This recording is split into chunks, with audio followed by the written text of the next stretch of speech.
Legends never die when the world is calling you. Can you hear them screaming out your name? Legends never die. They never lose hope when everything's cold and the fighting's near. It's deep in their bones, they'll run into smoke when the fire is fierce.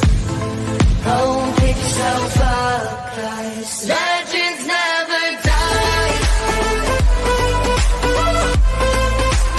Legends never die.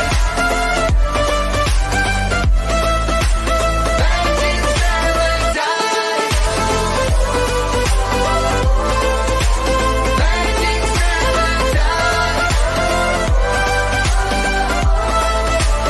Legends never die.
Evening all, dilly dilly.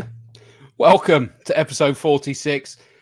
It's all about number one. It's the first anniversary of this. I cannot believe that we've got here. Obviously, that was a bit of a mixed bag of emotions going there. We had to remember 3 fallen heroes this month, and I had to look the other way while that was playing again because very, very emotional that we've lost those. But hopefully it picked you all back up again, looking at the action on track, and we are just over a week away from getting it back up and running. Let me make announcement number one right now. We're streaming live. Easter Monday race day. We are streaming live for you. I know it's got to be behind closed doors again. Nothing we can do about that, but it's looking promising for May. But we are going to stream the action live to you all in what is looking really exciting, judging from this. So really, really chuffed about that. Let's bring in my right-hand man. Couldn't do this without him. He's the main man, Mr. Davis. Hello, sir. Hello. Crikey, has it been a year? Been a year already. Yeah, I know. Is it crikey? Is a gin? Yeah, I mean, I did some maths the other day as well, and I've deliberately not written it down. That's all I'm saying. Yeah, I can only imagine. I was looking back at the picture you put up earlier, or the first one we did. You know, where I'm not grey and I'm not quite as fat, so something to aspire to. But I would say you had hair, but that's I didn't, and I was already fat, so I'm fine. Nothing's Fat changed. Chris. Wow, what a year it's been, Chris.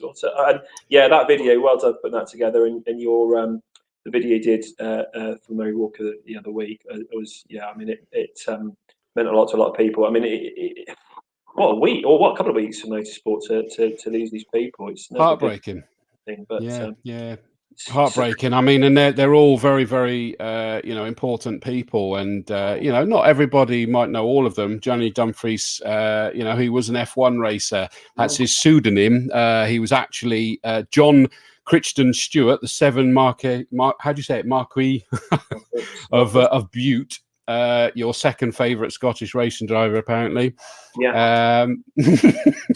And he won Le Mans 24 Hour. We saw the Jaguar that he won it in as well. I mean, amazing. And apparently he was one of the original Rat Pack that was on the circuits that really was good fun. Which is why I put that photo in that showed him being good fun. Sabine Schmitz, I mean, that's heartbreaking. 51 years old. She had. I remember that I went to a studio in London to do the live stream of what was called VLN back in the day. Amazing, around the Nürburgring with like 160 cars or something crazy like that, with multiple drivers per car. She'd just been for her breast cancer treatment, and as far as everyone's concerned, well, of course she's not racing in this. She was, and she kicked butt. She was just a phenomenal woman. That smile that we saw on Top Gear all the time never left her. No, I agree. I said, absolutely. I think Murray Walker. I mean, what a legend, but what an age at the end of the day. I mean, that's a life lived. But I think when 51's nothing, and it's in someone who's on. Been in the mindset, and a female as well. I think as we had these conversations before, and then I know there's a big presence and a lot of things about with Formula Women and all these sorts of things. So I think it's a big loss to the female racing. Very much so, because she was just an absolute warrior. I mean, I said that the film version of Mulan, and it just a quote that's always struck with me with her was that the woman became a soldier, the soldier became a warrior, the warrior became a legend, something to that effect. And that was because she was amazing. And she's the Queen of Nürburgring. That was the title that was given to her by everybody else.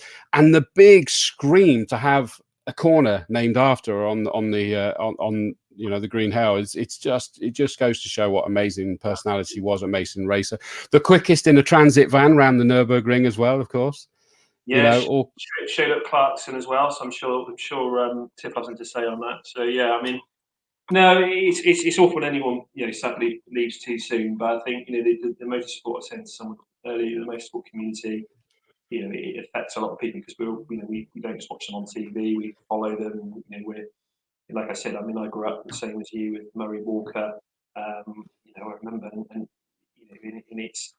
it's these personalities, isn't it? And these people that make us want to follow the sport and want us to get involved. And you know that from what you do. When you commentate, and people associate you with certain things, and and expect to see or hear you, and it's hard. It's very difficult. But I think that onwards and upwards. The whole point was we started this a year ago when we, the whole point. I watched the back bit of it back, and it was the whole point was to be buoyant, to be not depressing, to be try and have a bit of fun. The irony, yeah, no, absolutely, and and it's just landed on a sad couple of weeks. But do you know what? Looking back, it's been an unbelievable year for a lot of people. A lot of good and a lot of bad, and a lot of indifference. And I think looking back at what we've all achieved, and I've been talking to lots of people. The things that once again I keep saying, the fact that we've done this and we've had the following and the support, and people have been interested and reached out. Like I said, I won't forget the people who've come up to come up to us, at race meetings and events last year and said thank you. Well, we went in blind, didn't we? We went in blind. We went in blind. We kind of thought, well, hopefully this will help people escape for a little while. But we could have been laughed at. We took a huge risk. We could have been laughed out of the room, and the comments I get just humble me so much. And it's so lovely that it worked, that it helped. People escape, have a giggle. Thank you all for being part of that. It really has been special to sort of do this with you all. And I got a coin. One of the comments here, Mike Cotton says, "Happy birthday to us." And do you know what? That's the best comment I could see, because it's not about the show being won. It's us, the whole Combe family. We have done this together. We have come together. We've bantered with each other, because I've watched you all doing it on your chats as well with, as you're putting your comments, you're replying to each other. Mike, you sum it up. Thank you so much, my friend. Happy birthday to us. And that's been partly the point as well. Is us talking or interviewing, but like you said, have Mike on. I don't think I've ever met Mike, but I feel like I know him now. I feel like he's always there watching. And like I said, he jumps in, other people jump in, and I think that's great. I think that's been, like you said, it's given a lot of people, the excuse to talk and meet people, virtually. That actually, if we hadn't, we probably wouldn't know some of these people, and vice versa. So I think it's really great that there's little sort of like online friendships or whatever grown from this. And and I know people have reached out to you, and the same with me, Chris, but and have said just such lovely things, and it's been great. It's been brilliant, and long let it live. Want to keep going with it, as you said. It's just a bit of fun, and I think that's been the big thing with it. It's just trying to say it's a bit of fun. We've had some cracking guests on, from people involved with the circuit, some serious subjects like the other week, the guys down at Bridgewater. I mean, that was a genuine serious thing. It wasn't a light-hearted, but you did your bit, you put it out there. We helped them raise a few quid. We got the awareness, and and we did get him laughing. You did get that, that escape from it. And then, like I said, and then to get Karen Chanduk on, unbelievable. Unbelievable. My mate Karen. Yeah, exactly. Yeah. But to think of him giving up his time in those early days, and then looking back at Steve Parrish, having a real giggle with him, to Ben Edwards, and then obviously like Tony Dixon. Some of our own homegrown stars then with some of the biggest views. Biggest views. The Pebbles. I mean, and of course, let's not forget, as well as all of that, we then had the live streams of the races, and we had the award show. I mean, and that went better than any of us could have imagined. I vaguely remember the awards night. I drank far too. I remember the media came down and said, "You've done, you've drunk a bottle of prosecco and half a bottle of gin." And I just remember what you'll be proud, mate. Yeah, I know. Yeah, cheers. Yeah, and I watched it back. I just remember being like this, and then towards the end of the night, because obviously I wasn't in every interview, and you were doing that, so of course I'd just be drinking and watching. And I remember I hadn't really eaten much. I was eating some snacks and stuff, and then I remember watching back, and you can sit there and go, "I love you, Chris. This is honestly."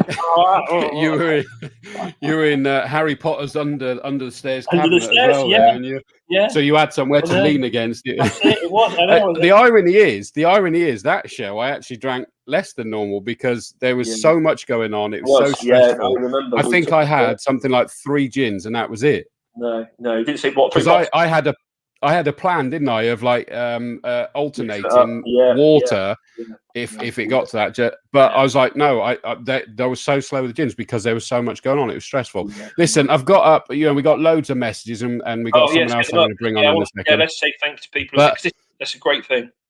Exactly. And one of the ones, first of all, Peggy here. Peggy and Ross, they're always watching. Thanks, guys. Appreciate it. Good evening, everyone. Happy anniversary. And I'm going to put up at the moment, hers is leading in terms of if we're going to get season 2 shirt done. And this is a rough draft and the wording might be changed, but I've got to say hers is leading at the moment. So remember, design what season 2 t-shirt could be. Now, let me make sure I'm bringing the right one up. There we go. Let's put that up to full screen. And I think I'm just going to get rid of Peggy's comment for a minute. keeping the race stream alive, one show at a time. Established lockdown March 2020, and I just love that. And it's that was the fact that came from someone. And thank you, Peggy. It's such a lovely sentiment that it was, keeping the race stream alive. That we were able to give something back to people. So that's currently the leading t-shirt as it stands. So feel free, get some ideas in. I would say surely it's keeping the race stream one gin at a time, I would have thought, but yeah, well, that's the thing, and that was what we said, is it doesn't have to be the exact design. It's like at least the inspiration that gives us that tweak.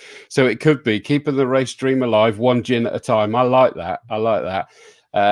So thank you for that. Gerald Howe, evening all, happy anniversary. Who'd have thought, not us, otherwise we wouldn't have said yeah, exactly. Nigel Forrest, that's another great one. Nigel, all the way up in near Alton Park. Evening all, happy gin day. It is, what mate, I tell you on that note. What are Alton Park doing for their beloved fans and beloved marshals and everything else? Nothing, I tell you, nothing. That's what they're doing. Stop stirring. You haven't had enough gin to use that as an excuse yet. Keep it out, eh?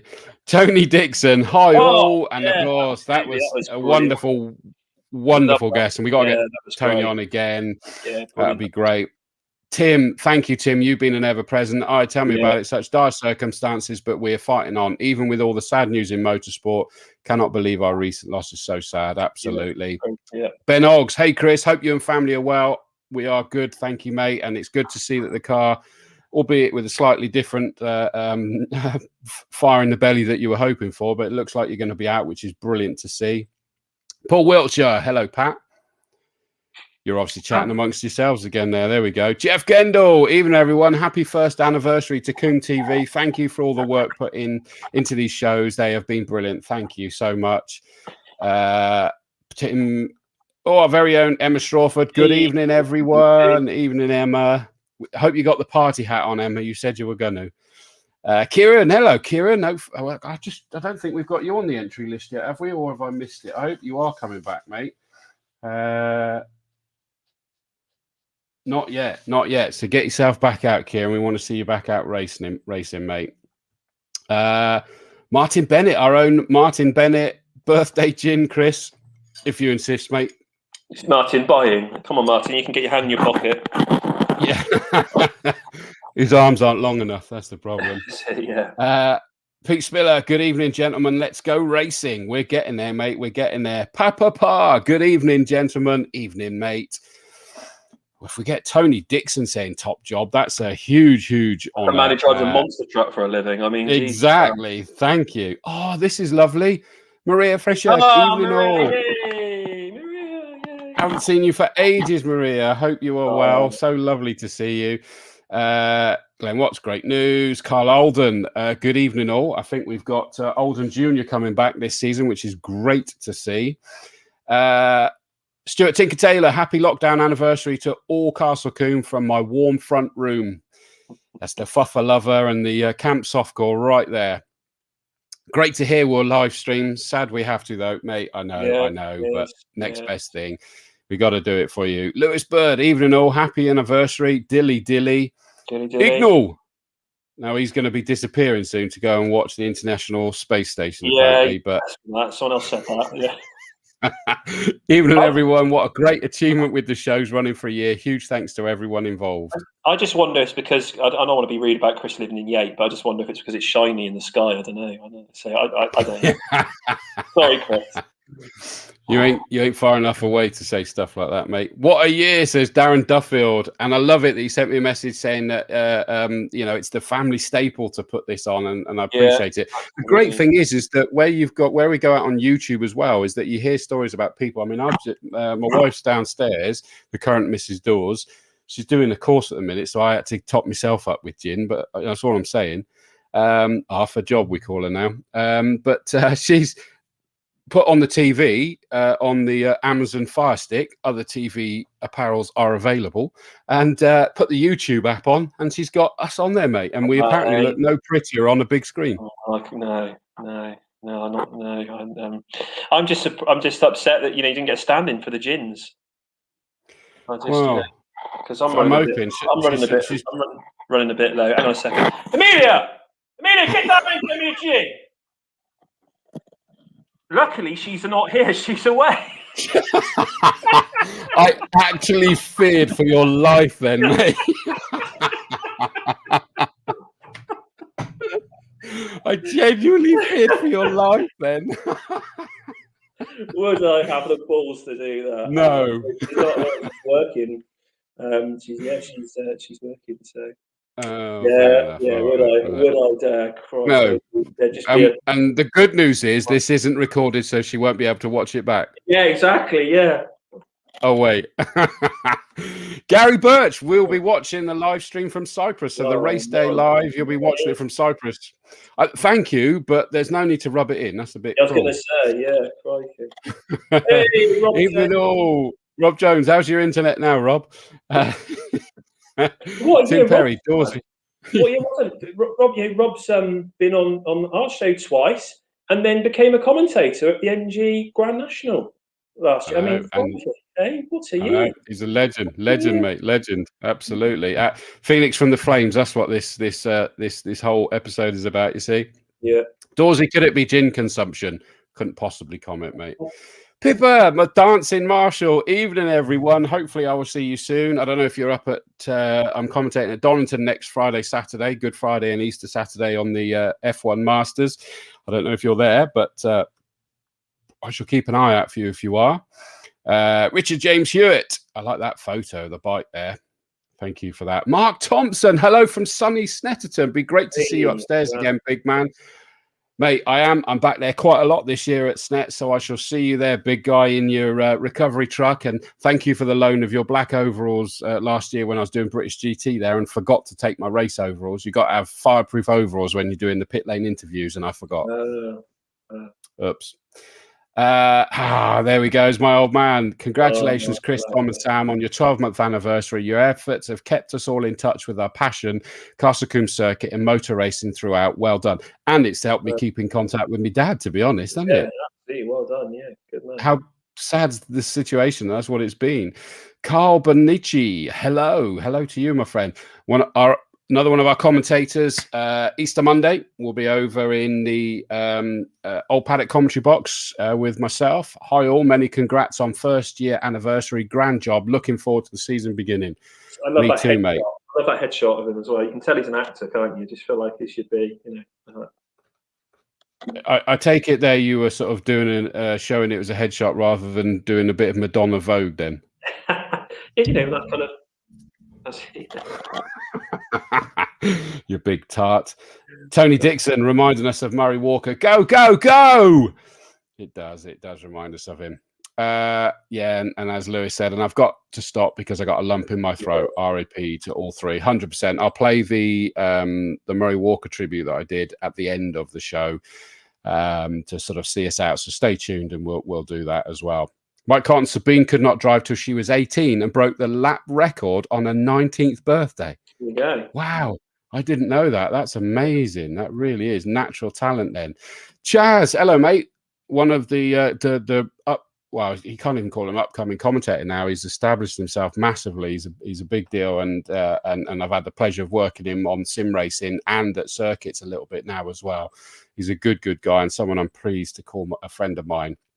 Jed Doyle, happy anniversary to us all for hanging in there. Dilly, hope you were safe and well. So looking forward to seeing you all again. Not long now. I can't wait, guys, by the way. When we're at the circuit, we have to make sure that we say hello to you all in person because I'm really looking forward to it. Yeah. I think I'm going to even have to try and get there, early enough before I'm due to go live on a race day once everybody's there. Once we're allowed to do this, I'm going to go for a wander up around the circuit and catch up with people because just loved your support for each other, for us, and being so welcoming for it all. Chris Mason, good evening all. Hope you're well. Sorry can't join you tonight as I'm out saving lives. I'll let you off, mate. Yeah. He always puts that so we can't get at him, doesn't he? It's the. I know. You just want it. I know.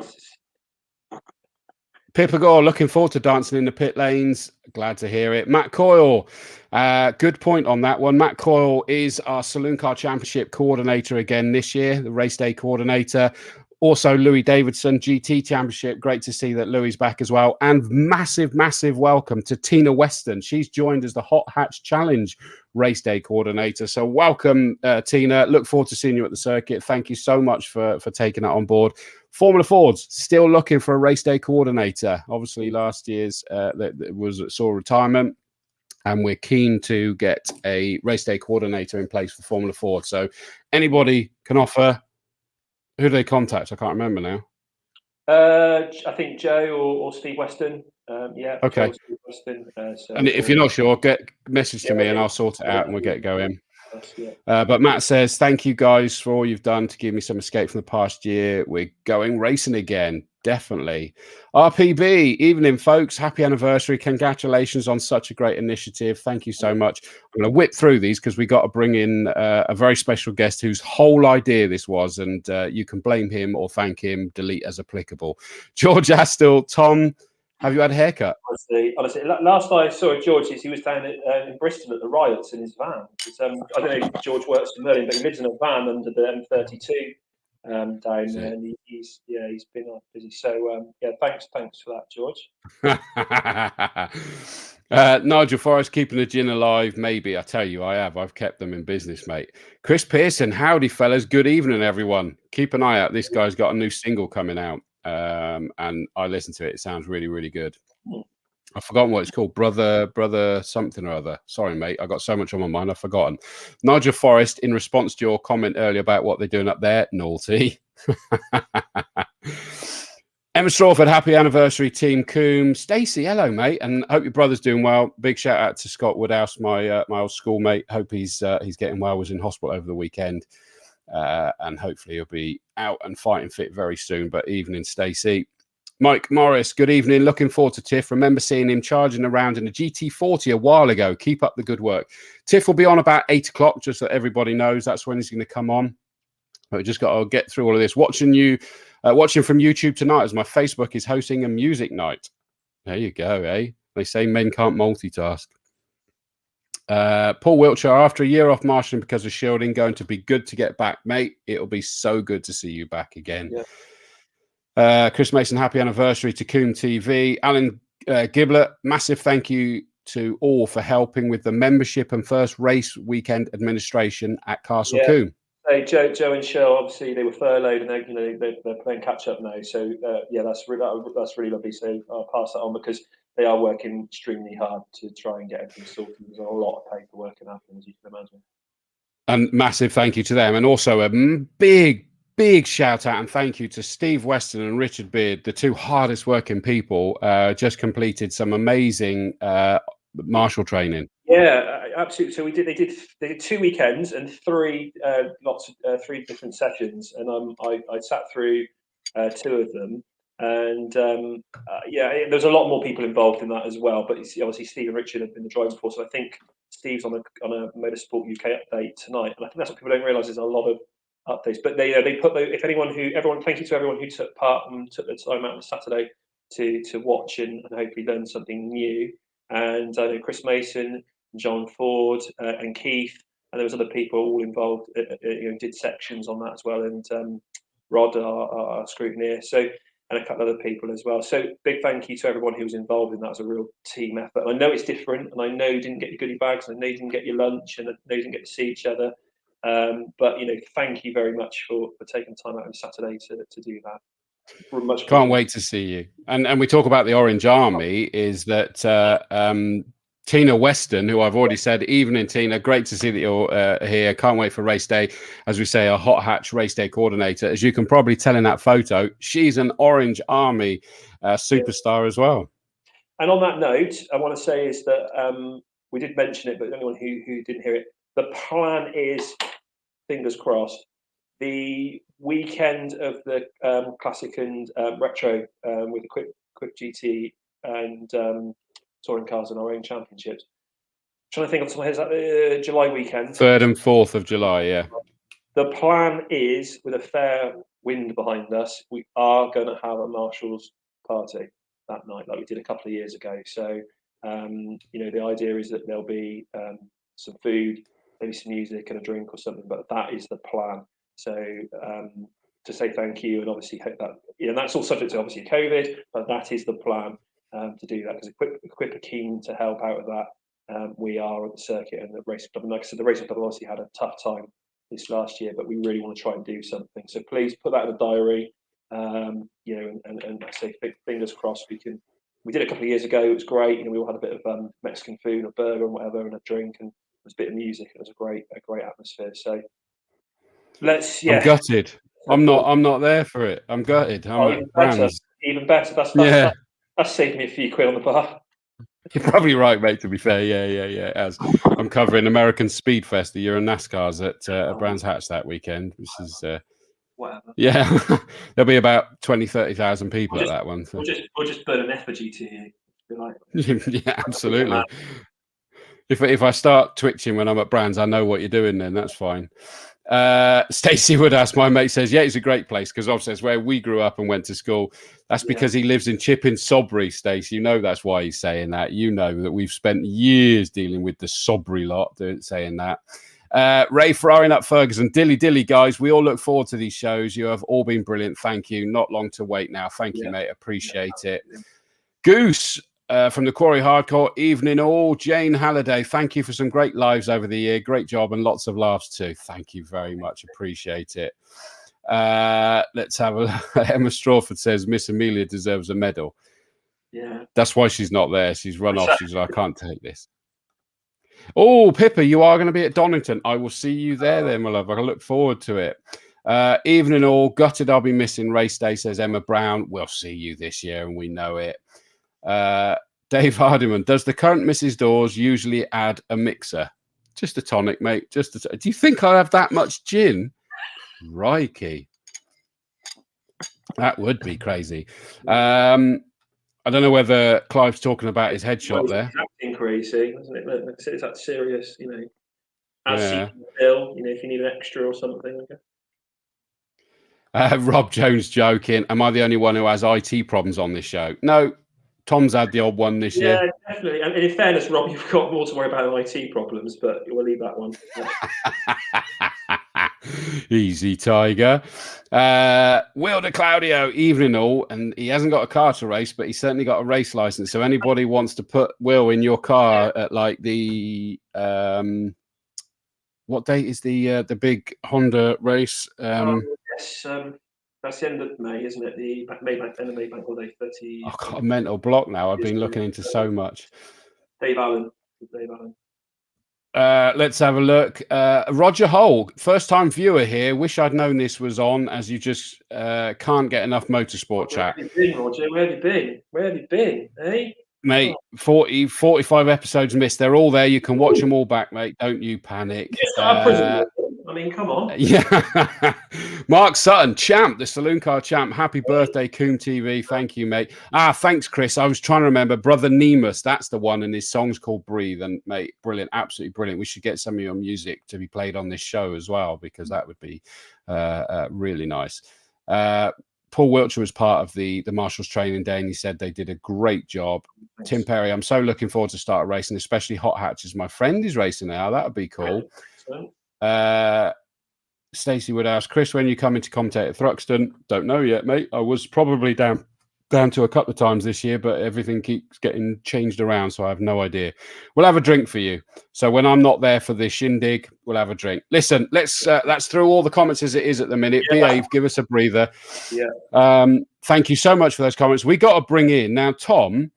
You were the one that came to me, but someone else came to you with this idea first. Yeah, so quite a good few years now. We've been working with a chap called Sam Preston, who's helped with our Facebook and writes press releases and all sorts of things, comes to all our shows and works very busy in the background as a freelancer.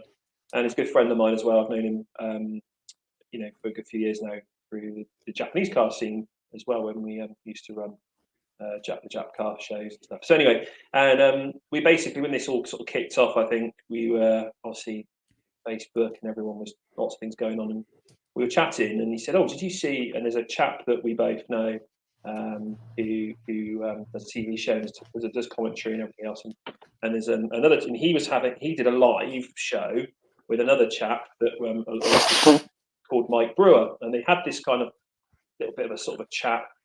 And Sam said, "Oh, did you see it?" And I said, "Oh, not really." He said, "Oh, he said everyone was really enjoying it, and people were watching it." He said, "I really think that you and Chris could do something like that." He said, "And why don't you give it again?" I was like, "Really?" He said, "Well, yeah." He said, "People sat at home." He said, "You and Chris get on well. You have a good laugh." He said, "It's worth a go."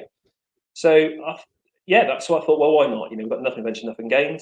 I've done weirder and crazier things, as Pete Spiller knows, in my life. And I said, so I gave you a shout, Chris, didn't I? And I said, "Look, what are you doing, this week?" And he said, "Oh, yeah, I'm up for it. I'll have a go," didn't you? And we didn't. There was no agenda, was there? There was no agenda. I'm watching it back. It was just literally just having a chat, and we were gobsmacked, utterly gobsmacked by the response. And people almost sort of demanded, wasn't it, straight away, about like, "We're doing it next week, aren't you?" And we were both sort of like, went, "Oh shit, well, we haven't really thought about that." And off we went, and it just sort of went from there. And then obviously, we sort of, with the beauty of lockdown, but the beauty of the internet and LinkedIn and one thing another, we just start and got us thinking. We started reaching out to people that we knew, and it just grew from there. And Sam, bless him, he does some of the graphics. He writes a lot of the things that we put up, with the reminders and stuff. And he sits away in the background, and we always mention him, and he's always too shy to come on, and always, "Oh no, I haven't really done anything. I haven't really done anything." But actually, it was his idea, because I don't think I would have thought of it. To be honest, I genuinely wouldn't have thought of it. No, I mean, we were preoccupied with everything else, and I don't think we'd have. I mean, there was never any confidence that we could do it. It was just kind of like in for a penny, in for a pound, wasn't it? Without a doubt, and like I said, and I'm you're a professional commentator and presenter, but again, there was no agenda. It wasn't, like I said, it wasn't you sort of thought, "Oh, I could do this with that." It was just literally, well, let's see. I mean, you know each other a good few years now. We have a laugh. We do have a laugh like this all the time, don't we? I mean, that's the thing. We always there's rarely a serious conversation, but yeah, and there we go. So I get him on. Just get him on. Let's show the world that he's he actually lives. Sammy! Hey, look at it! You all right, lads? Welcome, mate. Good. You're very patient there, mate. I'll give you that. Let's put you up there. I know what you two are like, mate. Well, sorry about that, mate. I mean, it's still coming in. Is that Mark Looney? Hi, guys. Looking forward to seeing you all. Evening, Sam, our unsung hero, and that's the key point. We needed to do it. David Campbell's joined in as well. I mean, it was. I mean, you saw something and you kind of went, "Well, why not?" Yeah, I'm still uncomfortable about taking all the credit, because, like Tom said, it was just a casual sort of comment I made about a year ago. As you both know, everything was going a bit weird, and social media really changed and exploded with all this live video stuff. And I think it would have been silly for us not to get off the back of it. Another thing, apart from seeing everyone else do it, was obviously, like you said, I run a lot of Combe social media. People were sort of requesting it almost based on messages I was receiving. And obviously that is reflected in the sort of community that you've had since, So I think people wanted it, and now they've got it and they appreciate it. And it's I only really gave you the idea. You two have really sort of taken it and ran with it, and the way it's all evolved, it's kind of written itself really, with all the logos and the fact that we've had some amazing guests on and they've been so up for it, kind of says it all really. It does, but what, at the end of the day, Tom and I were like, no, we can't do that, and you nearly beat us up, to be honest. You were like forcing us. Well, you've got to be forward thinking, especially in this weird time, But I'm really pleased with the way it's gone. I know it's a bit bittersweet, the fact that it's still going on, but I think what's come out of it is amazing, and I think it's become such a staple now that, like you've said before, even when things do get back to normal, hopefully soon, I think it will still be there in some capacity. So, it's a good thing has come out of it almost permanently, hopefully. So, well, Nigel Forrest asked the question, have you got any viewing figures to hand? Not right now, Nigel, but the answer is that I think the absolute minimum we'll get from a show is 2,000 views, and it's up to 5,000 or 6,000 for a chat show. A lot more than that for the live streams, as you can imagine. And again, it was a lot for the awards. So I mean, it's been some incredible numbers, and you've been a real driving force behind the scenes as well, Sam, in the fact that you said, yeah, right, Tom and I will just sort of like waffle rubbish and have a giggle and get drunk while we're doing it. But in fairness, what I've got to give you kudos for is that it was all about, okay, fine, but we need to have, you know, a proper article for the scheduled show, for the website story, for anywhere else it might go. And you were pushing it with your same professionalism you have for everything you do with Castle Combe and for your company, Flat Out Media. You know, you brought all that together. I think obviously things slowed down a bit, especially for Combe, which is an events company. So we wanted to make sure we still had that enthusiasm and put the focus into something instead of just sort of putting our hands in the air and sort of giving up, really. So we wanted to keep the momentum going and, you know, make it as good as we could, and hopefully that's paid off. It's something to focus on, you know, and we've got some pretty mega guests out of it, so hopefully that sort of professional look that you mentioned has sort of helped with that along the way. Definitely, because it stood us out, and we've still got more and more guests yet to come that we're going to work on. You know, people have demanded this carries on after normality returns, and the reality is that we'll do that. We'll keep it going. We've got discussions going on with potential backers, because obviously this is a lot of time and a lot of money invested to make it work, and we'll sort of keep it going. More guests that are going to come on, and you're sort of like helping push that one as well. It's been fun, and you always have enjoyed watching us. You know, you kind of always set us up and wind us up, and then just sit back and watch us go. With my eyes half shut most of the time, cringing. But no, all good. And I'm not the most natural person in front of the camera, as you probably know by now. But you two are so good at what you do, and it would be, I think too many cooks spoil the broth, especially when you've got another guest on. So you two have got a good dynamic, and I think it works. And I'm happy to hide behind the scenes like I do with all my other jobs. So you hate it when I do that then? Put you up to especially with my hair the way it is at the moment, mate. I can't look. Don't rub it in. Is your better half watching? Is she proud?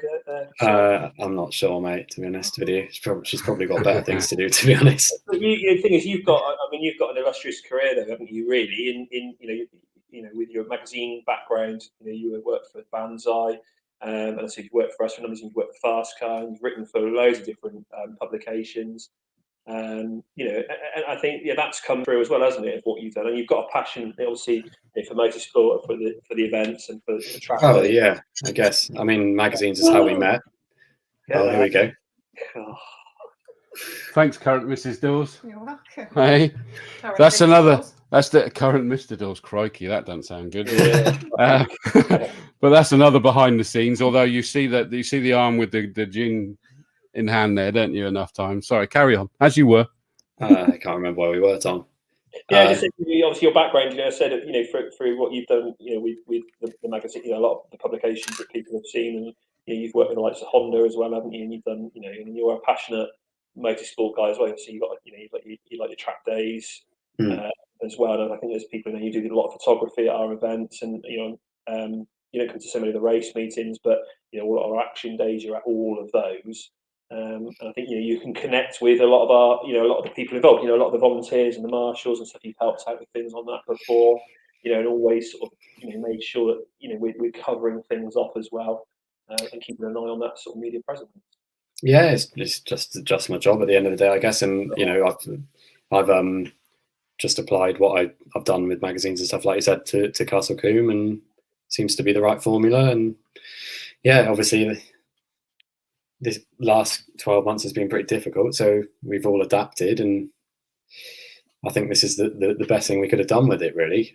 And hopefully we're coming out of it now, and we won't have to do as many of these, in the best way possible. But it's just been nice to have it there for everyone. Like you've seen the comments coming in tonight. I think a lot of people get quite sort of cabin fever in their own houses, and this is a bit of a regular release, It beats watching repeats of Murder, She Wrote, like I do in mine. I think I've completed Netflix now. I think, and the thing is, like, someone asked about, the fact that, about how many views we've had, all our partners, want to be involved. What's that? Okay, down here, Sam. I don't know what's all about there. about your hair. He's just rubbing in, Sam's rubbing in that you both of you rubbing in that you got hair problems. I don't like it. Well, talking about hair, George made a good point earlier. Tom does look like he's had a recent haircut, so I need to look into that and report him to the local authorities. I think if it sounds a bit suspicious. Yeah, I think it's just it doesn't grow as quickly. Like I said, genuinely, if you look back, I look like a different person. It's like like less grey, slimmer, nothing like that. Yeah, it's, Well, do you notice we called ourselves Family Coombe, but you see they're trying to get me in trouble now. Jed Dawes saying, now that's service doors. He got a well-trained mate. Don't. Wow. You'll get me killed, mate. Come on. Inner voice, outer voice, Jed. We're all thinking it, but we don't say it, all right? And Tim Perry, well done, current Mrs. Dawes. Where would Mr. Dawes be without you? Sober, mate, to be honest. That's the reality of it, isn't it? But Sam, what about your company, Flat Out Media? Because I know that you and I have worked on it. Well, you've asked me to do a couple of things with you, but you do some amazing stuff by the looks of it. What is you've done some really good stuff for us in the past. So yeah, basically it's like Tom said, I was working on car magazines. That's how I sort of got into this industry about 9 years ago, and I did that for about 4 years. And then as sad as it is, the car magazine world in particular has kind of taken a bit of a downturn recently, especially with COVID. But I left long before that. I probably left the car world 3 years ago now. Car mag world, sorry. And I met through the magazines. I met a lot of people, including Tom, and also my business partner Adam Walker, who is based in Manchester. But obviously, when you work on a mag, you go all over the place. So I met him on a number of shoots and stuff, and we both sort of felt together it was the right time to sort of leave that and try and sort of push things into another sort of more modern, forward-thinking avenue, and sort of set up a sort of basic media company to start with that sort of transitioned our skills. I'm a writer mainly, and Adam's a photographer and a videographer, and just sort of tried to offer those skills in different ways, still in the automotive industry. And the uptake was absolutely insane. We couldn't have really sort of dreamed of it, really. Literally overnight, we went from starting the company and sort of being out there on our own to then having a full set of clients, which a lot of which we still have to this day.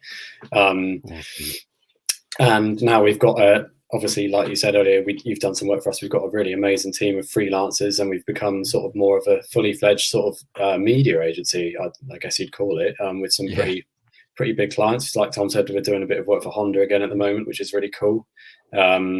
EBC Brakes, who were a big partner of Castle Combe last year. So it all kind of interlinks, and we do some amazing stuff. We use Combe as a backdrop for a lot of our other clients.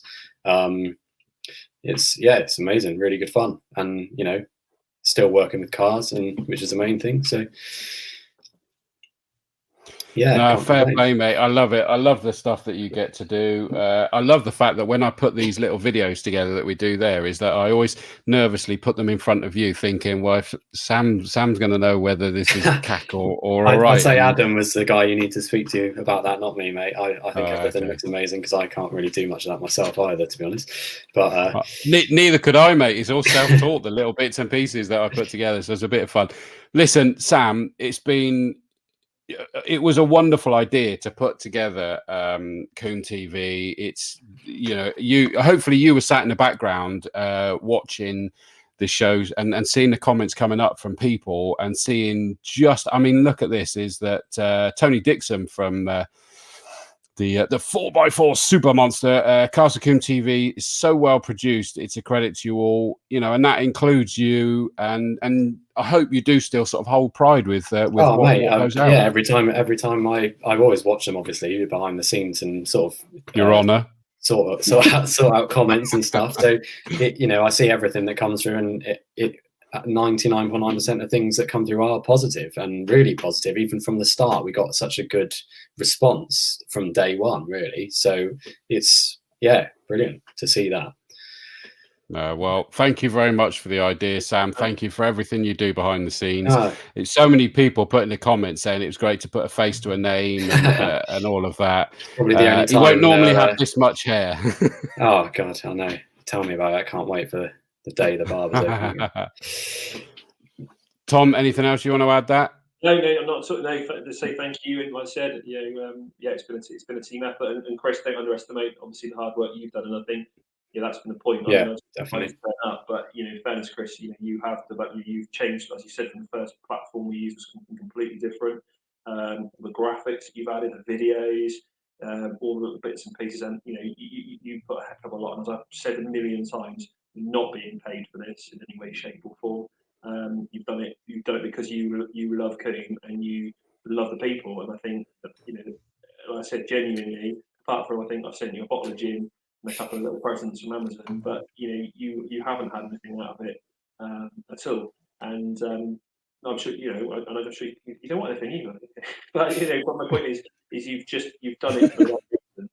You're definitely not getting anything. I'm just trying. I'm not. I know, mate. Here's a check. I mean, I'm literally just saying you're definitely not getting anything. But my point is I think that let's not. That's it. Yeah. Where are they? No, it's all for a reason. Say that to you. Sam and I have a laugh too, just so everyone knows. The three of us got a little group WhatsApp group. And to be honest, it goes from everything between talking about this to just literally everything about life and God knows what else in between. So yes, and we are, and it has been. There's been times where we have a laugh on it, but it's also hard work. Gearing things up, thinking about who we're going to contact, having what we're going to talk about, and looking back on stuff. And as I said earlier, we've had all sorts of emotional guests. We've had lots of fun things through to to learning things, through to real sort of gold topics, but stuff we've had to talk about. Whether that be the changes when we started last year, through to the poor chaps who had the fire at Bridgewater. So anyway, thanks to both of you. Yeah. No, thank you, Sam. Much appreciated, and I know you'll be pleased to know that I'm going to let you retire. I would say to the green room, but I know you'll disappear now. But thank you so much for everything you've done, mate. No, you too, mate. Like Tom said, you've done a heck of a lot behind the scenes yourself. So huge credit for that. And hopefully I'll get to see you both in person soon. It's weird not coming to Combe. I haven't been to Combe for over 5 months now, which is probably a record for me. I'm normally squirreling away with Tom and Katie for behind the scenes in the office over the winter. I haven't chased you across a paddock once. Yeah, well, I don't miss that, to be honest. Well, we'll let you go. And Tom, message was that your mic's quite quiet, so if you're able to get your mic sooner, closer, but not closer, don't ruffle up or whatever. But Sam, thank you, mate. We'll catch up with you very soon. Hope Tiff's all right for you and enjoy it. Thanks, Sam. Thanks, mate. He's in. Cheers. I can see he's in the back. He's in the green room, so we'll catch up with you later, mate. So cheers, Sam. A couple of comments that came in. Emma Strawford said nomination for special recognition award for the current Mrs. Dawes, definitely with that gin top up. Yeah. Although she turned around and said he'd be sober, so she confirmed what I'd said already. Nathan Ward's dad. Sorry, Carl, that's what you're known as these days. Great to hear the races will be streamed to YouTube. We don't get to see much from the pit wall, so it's brilliant to watch the race when we get home. Don't forget as well, Carl, is that also going into this year, it looks like what is going to continue is that the comms will go out on TSL. And I know that you were a major one asking for that, be able to have it so that when you're on the pit wall as well as in the paddock, that, you'll be able to hear it on TSL. Apparently that's still going to happen, as well as the live stream for the first race. I'll be honest, though, I can't wait for people to be there. It'll be so much better. It'll be really good. Dave Hardiman, congratulations for such amazing results for all of you. Tim Perry says, all three of you have put in so much, guys. You deserve all the credit. Thank you very much for that. Incidentally, we will date drop. I think that's all we can do at the moment, is that 13th of November is going to be the awards night. We were due to have a big one last year, Tom, weren't we? That was supposed to be celebrating the 70th anniversary of Castle Combe. Obviously, that couldn't happen, but we can't let it go. So we're going to do the 70+ one. I think everybody understands that last year, we've got to carry it over. And it's going to be in the shadows of Concord again, isn't it, in Bristol? Yes, it is. So thanks, Chris. Yes, it's a 70+ one. And also, I think, we did it. Don't get me wrong, the virtual awards night was brilliant, but, we will be tipping our hat to the 2020 winners as well. So yes, it's under the Concord in the Concord Museum. It's if you've not been there, it's just amazing, utterly amazing, and we are really up in this year. I appreciate it's it's going to be a bit different. So normally we've been at the Future Inns and things. This is a mind blowing venue. If you've not been there, even just we went down and had a look around the concourse. It's just amazing. The museum, to get into that, the staff there are so passionate about it. Everything, it's amazing. And then to have dinner under it, and I've been lucky enough to see. I've not had an event there, but I've been lucky enough to see it being set up, and I've sent you images and things. The possibilities of that are mind blowing. We can get some race cars in there, so hopefully whoever wins this year, we could get their championship winning cars in there. We're looking at hopefully maybe some special guests as well, if that comes off. And the great news is, we've always been with the Future Inns, we've always been at capacity or over capacity. The great news is with this is that we can go up to 500 people if so dictates. So the great news is it's going to be open to absolutely everybody. So this is the whole point: is if you're marshal, volunteer, racing driver, fan, you've been involved 10 years ago, whatever. Honestly, it doesn't matter. We really want you to buy a ticket and get come there. Get there. I know that lots of people will see on social media the things being shared when we're at the awards. I have the privilege of being asked to host the awards, which I believe I am again, although I think it will be Dawes and Davis that will be doing it this time, with hopefully even a special guest that we'll have along, all sorts of things. It's a big stage and a big glitzy thing with the big tables. I mean, it's just going to be a wonderful experience. I think the thing is, don't get me wrong, the awards tonight always have a good laugh, but this is the whole point of this is supposed to, and we want to get as many people as involved as, is have a 70th anniversary. Well, 71. So, 70 plus one, we call it. Yeah. Plus one, exactly. And I think, let's have a proper night out. No one's had a proper night out. When was the last time any of us had a proper night out? An actual sit down, 3-course meal. Hey, I've got the current Mrs. Dawes giving me gin, so I've had, the next best thing, mate. She keeps it coming. Yeah, well, and that's it. So, so please put the date in the diary. More information will be coming soon, but it'll be open to absolutely everyone to get a ticket. And I know a lot of you guys are local and everything else to Bristol and say, but it'd be great to see you all. So there's a bit more to come on that one. So that's good news. Just quickly going to add, Matt Core says, did you know that Mike Good is back racing? Yes, I did. Boy Band Blue will be back, and Darkhound Autocare will once again be supporting him. Which is brilliant to see. Matt Core does my motorhome as well. He's absolutely brilliant with Darkhound Autocare. Great job. Also, final one before we bring our special guest, because I can see him patiently waiting in the background. Brilliant. I did see a tipple of something there being enjoyed as well. I was trying to make it. Oh, it's a bit of wine. Oh, okay, he's got wine. Good man. Yeah. I'm pleased to see that. He's even holding the bottle up. Oh, bonnet de douche, Rodney. I pre-warn anybody, by the way, he's got a Southampton scarf, Southampton Football Club scarf behind him. So give him a break, all right? Give him a break. But you've got a big announcement. I think you can make it in terms of a new sponsor on board as well. Yes, hot off the press, ink's still drying. So Hot Hatch, unfortunately, EBC moved on. They got a few Brexit issues, as a lot of people had, and with COVID and everything else. So we've picked up a fantastic new sponsor, a brilliant, amazing to have them on board, and that's Motor Oils. Just one of the biggest oil and lubricants manufacturers in the world.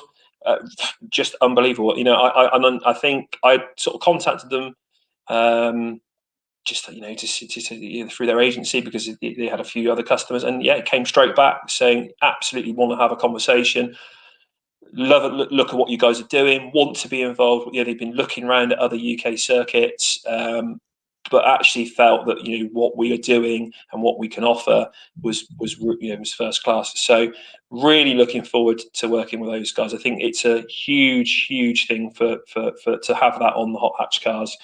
Big grid, good sponsor. Hopefully, fingers crossed as well, some nice motor prizes for people. So it might be some nice driver of the day, some spot prizes, some bits and pieces. So bear that in mind as well. So absolutely, really pleased. And you know, we haven't got time to go into it now. We might end up having to do another little sort of preview show at some point. I don't know, but you know, keep your entries coming in. If you're umming and ahhing, get your entries in. The numbers are looking good. I've just quickly counted Formula Fords Class A, 12 cars alone. You know, absolutely amazing. Another 4 in Class B, another 5 in Class C. Bob Higgins on his own at the moment in Class D, but we should have someone, you know, at least one more in there, I'd have imagined. You know, we got some big names. Ollie White, who won the Walter Hayes Trophy last year. He's back to his own stomping ground in his Solely Motorsport run, Medina Sport. Adam Higgins, 2 times champion. He's coming back as well. So cool to see that, as is his brother, actually. Richard Higgins is coming back in a Class C car, a Van Diemen RF88, with his dad as well in that beautiful Macon 07. A stunning car. Nathan Ward coming back to try to defend Class B. You know, there's just so many big names. Felix Fisher is coming back. We got Pat Blakeney as well, of course, who is the Thruxton circuit manager. He's coming to race his Van Diemen MS13. I'm so excited. Luke Cooper, of course, with the number 1 car back on his car. He's going to be back. The GTs, I forget the numbers that I worked out, but that's up into sort of like high teens, possibly into the 20s. 17, 18, last I looked, if not more now. Absolutely wicked that we've got cars in that. Saloons is back up again. That obviously dipped last year with the pandemic, but those numbers are looking back up again. Hot Hatch. Wow, I mean, those numbers are looking brilliant, and we know there's a lot more of you that are probably going to come in. Get it in. It's double headers for Easter Monday for all of you. It's streamed live. You now know it is streamed live. We're going to have a ball with that one. Let's have some fun. Let's get racing back underway. But more importantly, let's get Tiff on, because I'm excited. All right, calm down, son. Calm down. All right, let's very quickly. We're going to bring our special guest on any second now.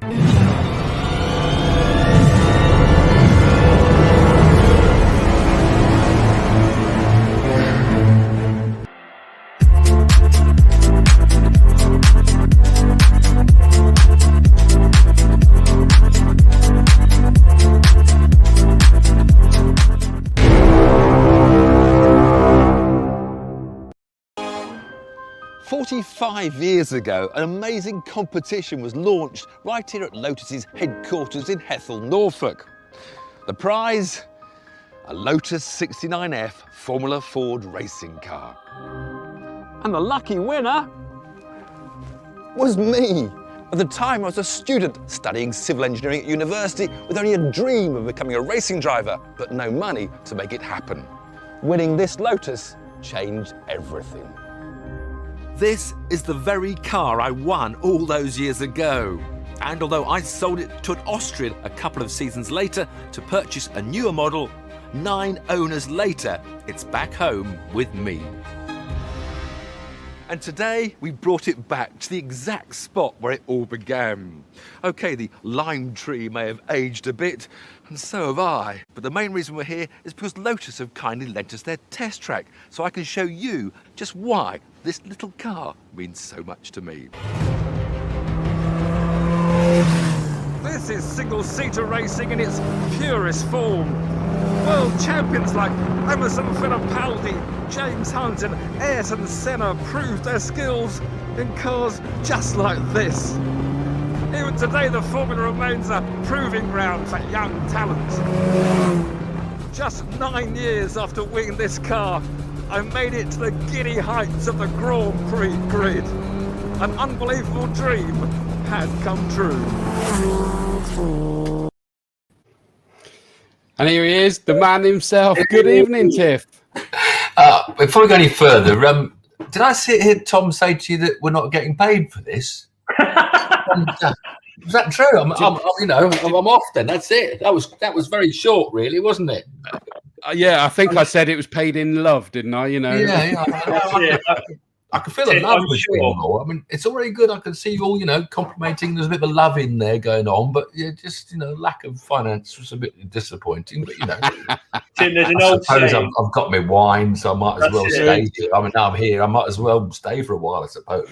Exactly.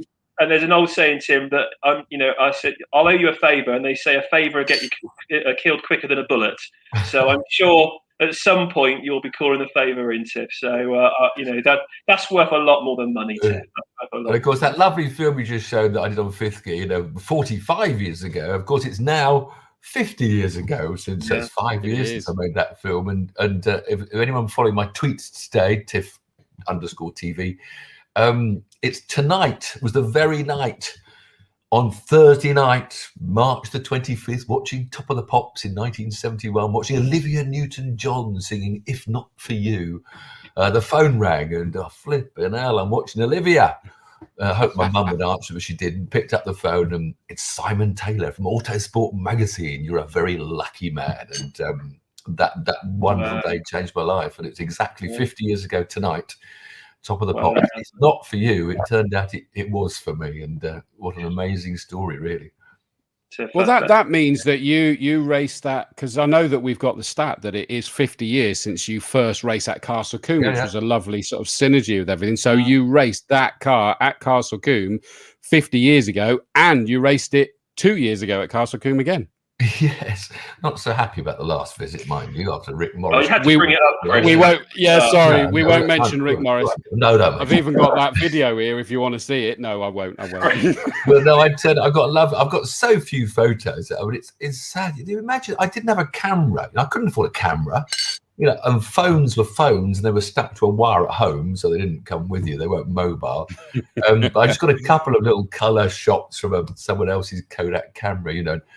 It's sitting on the grass at Combe, where the paddock used to be wonderful grass, and sitting there having a sandwich with the car behind me and on a trailer. And that was my first trip there. I was actually local. I'd been to some testing there, one of the few tracks I tested at. So I was working, building the M5 motorway and living in Bristol as a 19-year-old apprentice student with George Wimpian Co-Limited. And I towed the car down to Bristol and with my Morris 1000 Traveller, which I toned it with, and parked it in a borrowed garage in Bristol. I came testing for a day and then came back to race. And so it was one of the first places I ever drove that car. I just noticed, by the way, someone's obviously supporting the same team as you, because he said, "We march on, Tiff," by the way. Just since I'd abused Southampton, I thought I'd better give a positive there as well. We're going to Wembley. We're in the semi-finals. we may not be favourites to go any further, but we're in the semi-finals. I'm still slightly worried about relegation. It's the Saints fans. And it's funny going to Southampton, because it was about 10 years ago now. One of my sons said, "Come on, Dad, I want to go to a football match." I said, "What do you want to go to a football match for?" And, I played with a charity golf for the Sparks, the charity. I knew Matt Letizia, so I said to him, "How do I get tickets to a football match?" I still paid for them, mind. He weren't complimentary, but he got me in. But the first time I walked down to the Saints ground with two boys with their brand new red and white scarves around their necks, I felt this is what Dad should do, And it's been a wonderful revelation. We love it. And the boys went off to university, but unlike other children that when they go there, your parents don't see your kids for 3 or 4 months until the term ends. The boys will come home every couple of weeks when there's a home match. It's been brilliant. And I sometimes love being a Saints fan, because I think if you're a Man United or Liverpool, you expect to win every game, So if you have any sort of loses, we've lost a game, it's the end of the world. But, it's either status quo or rubbish. There's no good. We know we can lose 9-0 and win 5-0, and we go up and down the league tables, and it's a wonderful atmosphere. It's amazing how much we've enjoyed it as a family sport, I sometimes look at Castle Combe, and I think that's what you've got down there. It's a place where the family goes to be entertained, whereas you go to a Grand Prix, which is so expensive, or other events. It's that keeping the family together, watching one sport. I think it is something that's very important in our lives. Well, we know that obviously at Castle Combe, I'm sure you've seen it yourself, Tiff, is that our spectator banks, when we're allowed, are normally rammed full of people, and it's families coming out for their days out and everything. We got a comment here from Andrew Bisping saying, "Hearing the mention of Tiff's mishap at Combe reminded me of asking him how he'd enjoyed his visit to Combe. A few days later, stood in the queue for Watford v Saints." I'd imagine your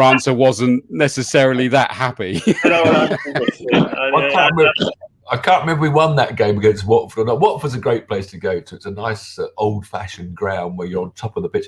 Actually, it's very interesting because Combe, what you've got there that's so valuable is those fantastic banks high up, and you're looking down on the racing cars. You're so close to them. And I think that's a vital thing that, you know, Grand Prix tracks miss out on. You know, Silverstone, you've got a 100-yard beach before you can look at a car that's a little dot screaming around the corner.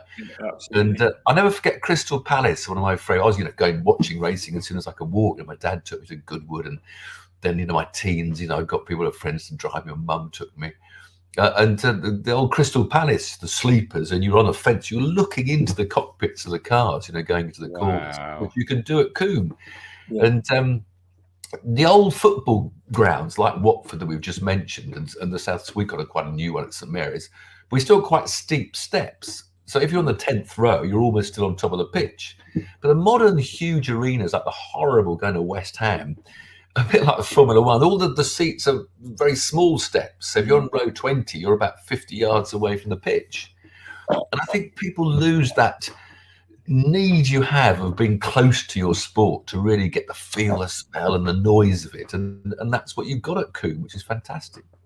And well, I remember that I commentated at Rockingham, and it's a real sad situation that we've lost that as a circuit. But I actually, for the first time ever, it was an event that used predominantly on the infield there, and of course the commentary box is back in the big sort of grandstand building, and it was like the supercarts, those crazy supercarts were racing, and I actually had to commentate looking through binoculars. I'd never done that before or since, and it was madness. Yeah, there was an absolutely wonderful video that came out on YouTube, and it was a motorbike meeting at Silverstone. It was a little 3-year-old kid. And it might be in Formula One, I'm not quite sure, but it was on the entry to the Beckett's bypass, as I now call it, where you can get quite close to the track. And I think it was a bike, or it could have been a car, but went by, but 180 miles an hour, the noise and the sound. This little kid, age 3. Yeah. If you've seen it, I don't know where it is now. It's the most wonderful little video of what gets you excited. It's being close, being near the noise and the sound and the thrills of it all. And it's something, as I say, I think I worry a lot about the remote viewing that people have when they go to a Grand Prix nowadays. I mean, Tiff, you've had a hugely illustrious career, and and obviously we'll talk more about that. And thank you for coming on. In all seriousness, thank you very much for coming on. We really do appreciate that, and it's good. It's great because I think because of your connection to the circuit. But I mean, I know that a lot of people. I say that Clive there saying about Crystal Palace and everything else, but you've obviously raced around the world and across, and recently at Combe as well. I mean, people are going to ask what Combe aside. I mean, what really makes a race circuit for you? What's your favourite, and what makes a race circuit? Because we always ask that question. Oh, high speed and danger.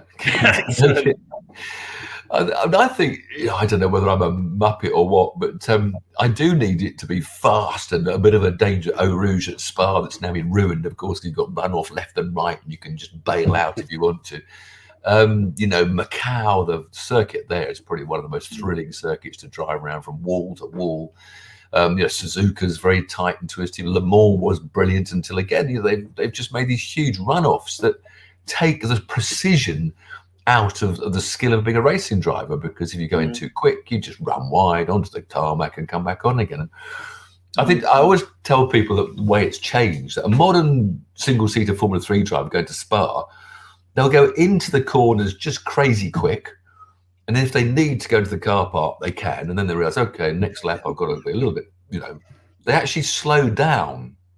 Whereas the olden days, you'd gradually go quicker and quicker until you saw, flipping hell, I'm nearly in that wall that's 10 feet away from the track.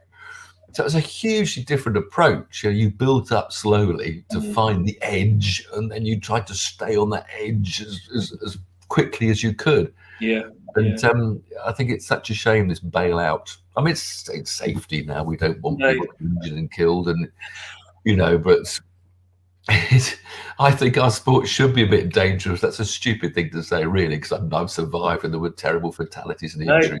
No, we had Steve Parrish on a long while back, and he said similar. You know, he rode to his limits, and that's what he said. And then as he got a bit older and a bit wiser, he realised that, you know, and he said a lot of it was stupidity. He went out there and just went faster and faster and faster, like you said, and pushed those limits. And then I think he woke up one day and realised, oh, hang on a second, and he had kids and everything else. But you do a lot, obviously, at Thruxton, and Thruxton is a fabulously famously fast circuit. And I've heard someone was telling me, I can't remember what it was, that they had they went out with you in an experience. I can't remember who it was who was telling me, and I think they left brown stains in the BMW, I believe. But they said you just, you know, and this was unbelievable. They said you weren't holding back. You made it look.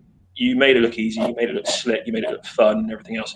Yeah, I do these passenger rides every well, there's about 3 days a month. You know, the BMW M4. So, you know, I'm sideways at 100 miles an hour and grinning and smiling. And it is a wonderful flowing circuit, the same as Combe is. I mean, you've got the type of chicanes you installed, you know, which I would rather have had the old paddock bend as it was, because that was a magnificent challenge. That, again, that was a corner that, you know, got me wanting, you know, a hairpin bend I'm not really interested in, but, you know, trying to get flat in the Formula Ford, having come all the way from Quarry up to that kink on the back. It was a hell of a corner, you know, and it really got the adrenaline going. No, I said, Tiff, you know, I mean, I think getting you, I'd say once again, thank you. And, you know, I said, we'll talk obviously more about your career. And I remember, I should be careful what I say here, but I remember watching you on Top Gear a lot. And I had the pleasure of meeting Tony Mason a few years ago as well. Oh, Tony Mason. Tony Mason. And you should never meet, you never meet heroes. But I just remember what, you know, and we'll obviously talk a bit more about that. But, you know, I always remember, you know, and it's interesting. I was chatting to somebody about how things have changed with Top Gear and everything else, and I remember it being about, you know, testing the new Ford Sierra or whatever, and, you know, and the Calibre. And I think these famous things of you taking these cars out, and I just remember that. And you were one of the pioneers really of that, weren't you? Of what they're doing now, but actually there was a more serious side to it back then. Yeah, I think drifting is all my fault, I'm afraid, on television. I think I was the first person to smoke the tyres, and it was a great BMW M5, I think, story, which I did, and had this huge circle with a massive tyre smoking power slide. And of course, now everybody does it, and it's, you know, it's almost obligatory to go out and smoke the tyres. But I'm afraid I'm probably responsible for that. But I loved it. It was a shame, you know, it got shut down while I was still, you know, after 15 years. And they took us off air because they wanted something more, you know, find a wider audience, all these directors say, and they dumbed things down. It was really the dumbing down days of the BBC at the end of the 90s. But then I went 5th gear and I've got chucked off that because they're dumbing down. And now I'm on YouTube with Love Cars. And we had that brief TV series. Hopefully we'll make another one. End of last year in Love Cars on the Road, and that's based in Bristol. Paul Woodman, whose show it is really, he's based in Bristol. So we've done a lot of filming at Combe and Llandow and local tracks down your way. So filming in the Mendips, forever up in the Mendips doing our driving. So I come your way quite a lot these days. But looking back, I mean, Top Gear, I mean, sorry, Chris, it had, you know, millions and millions of viewers, didn't it? I mean, you know, you were talking millions of viewers, probably a lot more than they get now, actually, I imagine. Because it was up to 6 million in the mid 90s. It was, like I said, and it was genuine. You know, you that's where you got your information. And like I said, don't do yourself disservice at all, because I think there's lots of us who remember you from that. And you know, I always remember, and we used to watch and look forward to you talking about kind of taking out. Jeremy Clarkson was always a bit of a joker, and it was a bit of a laugh, wasn't it? You know, and everything. But you actually, you know, I always remember my dad saying, "Oh, he's a racing driver, Tom. He's a racing driver. You know, he's an actual racing driver." Like there was some, like this awe of like actually you were taking a car and you did not, you know, and you can imagine walking into a Sierra dealer and going, "Oh, I'm going to drive." You know, I've seen Tiff drive that. I know I'll be able to take the kids up to Heathrow. But that's what it was. It was just something else, wasn't it? And I just remember. I was an influencer before the word was invented. It always makes me laugh. Yes. There's now this new genre of influence. But what do you think I was doing in the 90s, testing a car? You know, in fact, it was a very famous time. I was doing some track day for Porsche working. I was racing Porsches, but I did the Porsche 9. It was a 911 Turbo. It was a turquoisey colour. It's one of my people remember it a lot if you're a Porsche man. And apparently the dealers all around Britain the next day had, you know, 2 or 3 people. I want one, because the thing about the sort of Top Gear knows is people sort of they thought about it for ages. I'm going to get myself a 911 Turbo one day, you know, and then it was that sort of thing that just triggered the final yes when in they went to the dealers. But so I was influencing them, but we obviously never got any kickbacks or pay from any manufacturers. And it was the BBC, old boy, not possible. But it was a love. I think really, me and Jeremy and Quentin Wilson, I think we were a fantastic trio, because Jeremy had that wild, you know, great humour, incredible wordmanship. He's got scripts that are so clever. And then Quentin came along and talked a load of bollocks about second-hand cars, basically. But and he loved classics, because Quentin's the classics fan as well. Yeah. So we all had our sort of different divisions to sort out, and it was a lot of fun. But Jeremy left to be a chat show host, and Quentin left to make his millions supposedly selling and buying cars on the internet. But so that's why it sort of died off a bit and eventually got taken off air. Things change, and I remember I can't remember one of the old producers was, I can't remember his name now. I was at an awards ceremony a couple of years ago, and he was sat next to me or near me, and we were chatting, and he said, could you have a program now with, you know, I think there was a famous one where there was I think, I can't remember, it might have been Tone or something. There was all the cars had been flooded down at the docks, and they were all Renaults or something, and it was a real hard hitting factual, you know, look at this, you could be buying a car that's been sat at the docks. And he said, do you think what people do they want that these days? I don't know. You know, it's all, like you said, it's all influence or fast or gritty, or like you said, and everyone drifting. And I like Chris Harrison. He comes to the circuit a lot, and it's great what he does, but like you said, actually, I don't know, sometimes maybe I'm just getting old. I want to click on the telly. Chris is a fantastic drifter. He's probably, he does it a lot more than I do these days. So if I went head to head with him now, I think he'd probably outdrift me, because he's got fantastic car control. Because luckily, you know, he's still Top Gear. We've still got a driver on Top Gear, but sometimes the character they give him with the other two, you know, taking a mickey out of him, it grates a bit on me. But that's show business, you know. Yes, very, I mean, Freddie's in just about every TV show at the moment, isn't he? He's on everything. It's a funny old world nowadays. So the kids seem to love it. It's become a kids' program, and they muck about and do things. And Freddie's sort of fearless and does. I mean, when he went off the dam on that, drop bungee jump in a car, which actually we've done with Top Gear Live, because I worked with Jeremy and those boys out in Johannesburg when we had a Top Gear Live show, which I was part of, and. So it's all been done before at once. They got half cars racing, which of course we raced on Top Gear shows and X Factors and stuff, and nothing's ever that new. But it's not quite the show I'd like to see anymore.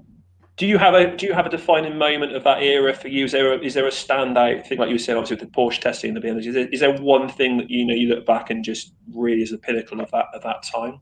Well, yeah, absolutely. It was when the bar shut at the golf course, the Belfry, at 12 o'clock, and we knew that the bars were still open in Birmingham until 2 o'clock. So Quentin, that hadn't been drinking those days, he was a bit off it, drove us at about 150 miles an hour in his Honda back into Birmingham through the tunnels. And that was probably the most scary and memorable moment of my entire Top Gear career, to be honest. But at least we got to the bar in time for some more drinks. There's a nightclub at the Belfry, for goodness sake. What's that all about? What was it called? That's where we were in. That was what we were in. The Bel Air. Wow, and that's Bel Air. It was the Ford promo girls of the motor show. They lured us down to the Bel Air for some drinks. My wife's going to ask me how I know there's a nightclub at the Belfry now, but we'll work that one out later. But that's another story. Pointed. I thought it was going to be, I drove a so-and-so Ferrari or the McLaren. No, my best talking was still the McLaren F1. It's still a story everybody remembers more than any other, and it's still the story I love doing, because they gave us like 15 minutes, which for a single car story, and I built up slowly. We didn't just smoke the tires. I looked at how it was built, and I went shopping in it, and then eventually I did my famous little cameo saying, "And I know what you've all been waiting for, to do this." And it was probably my best acting moment, because people think, "Oh, you were genuinely scared, weren't you, when you did that?" But nowadays, if I try to do a story that builds up to that sort of climax, the producers all say, "No, you've got to hit it open. You've got to have smoking tires, otherwise people won't watch. They'll change channel." They're obsessed with this thought that you'll move off to another channel if it's not immediately, in your face and exciting. It's weird.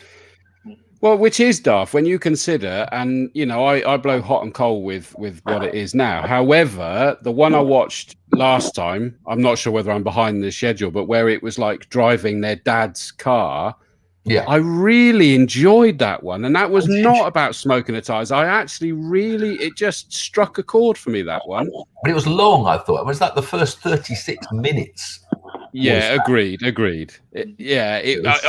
agree, but the principle of it, what I mean is that they weren't smoking tires. There was a lovely story about it. It was a 5-minute story to me that they sort of dragged out for too long. True. Yeah. Well, you know, going to take this on a question. This is quite a good one then, and feel free not to answer this. But if you were asked to present Top Gear again, would you? Of course I would. Come on.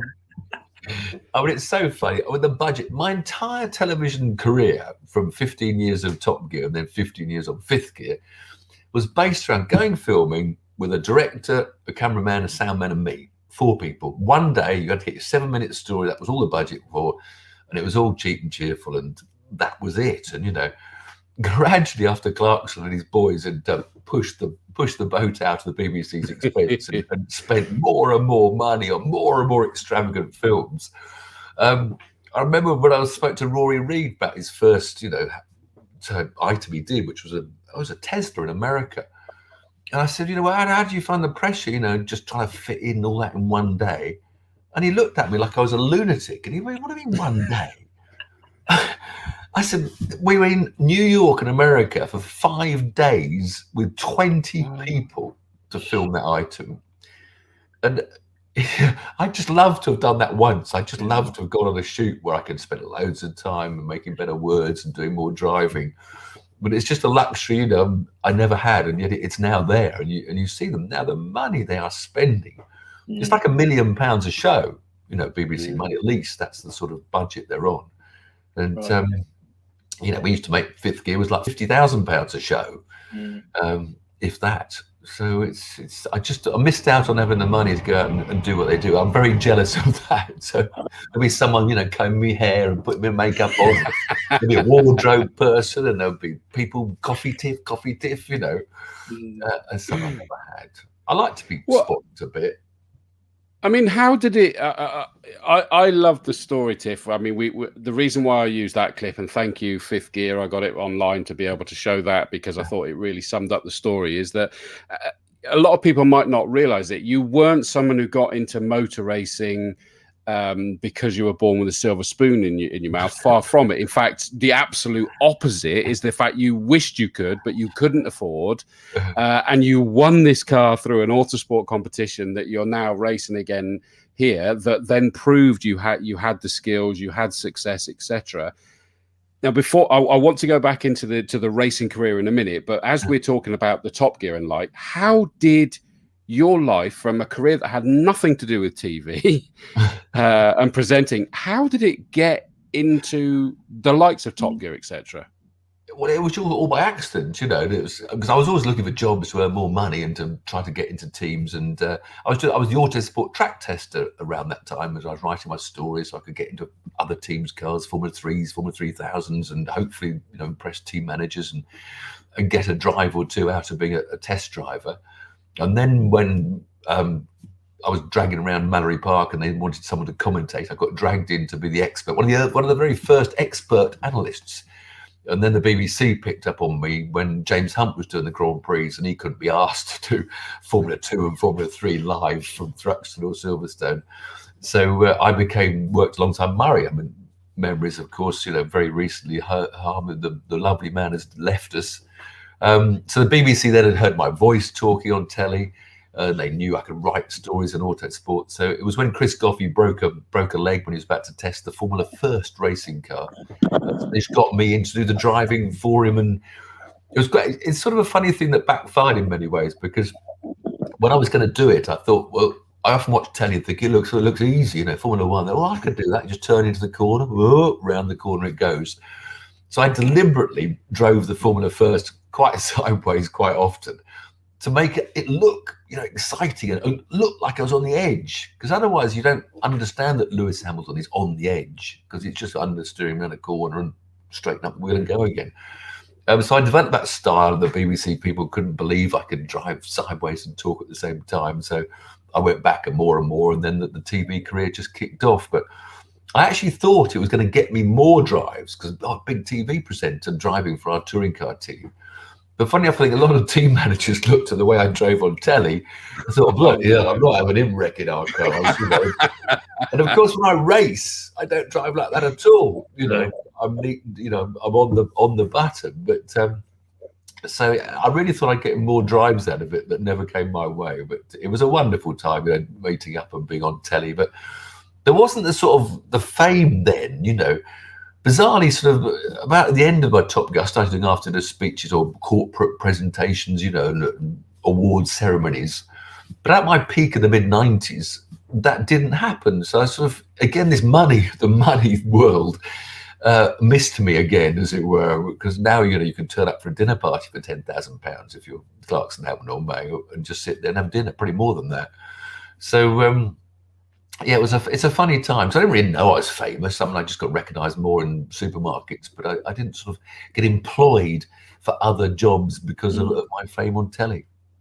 Oh, that's crazy. But you drove. I mean, you drove some pretty impressive British touring car teams. Though I was looking back earlier, and also, you know, looking at, because it's like sponsored by Old Spice and things like that, isn't it? And a few of the others. And yeah, you drove some pretty and a really good time for the British touring cars as well. Yeah, we had that triple test because we had this offshoot program. Eventually, things were going to say, well, we had Top Gear Motorsport, so I did a lot more motor racing and track tests of cars on the shoot-off show.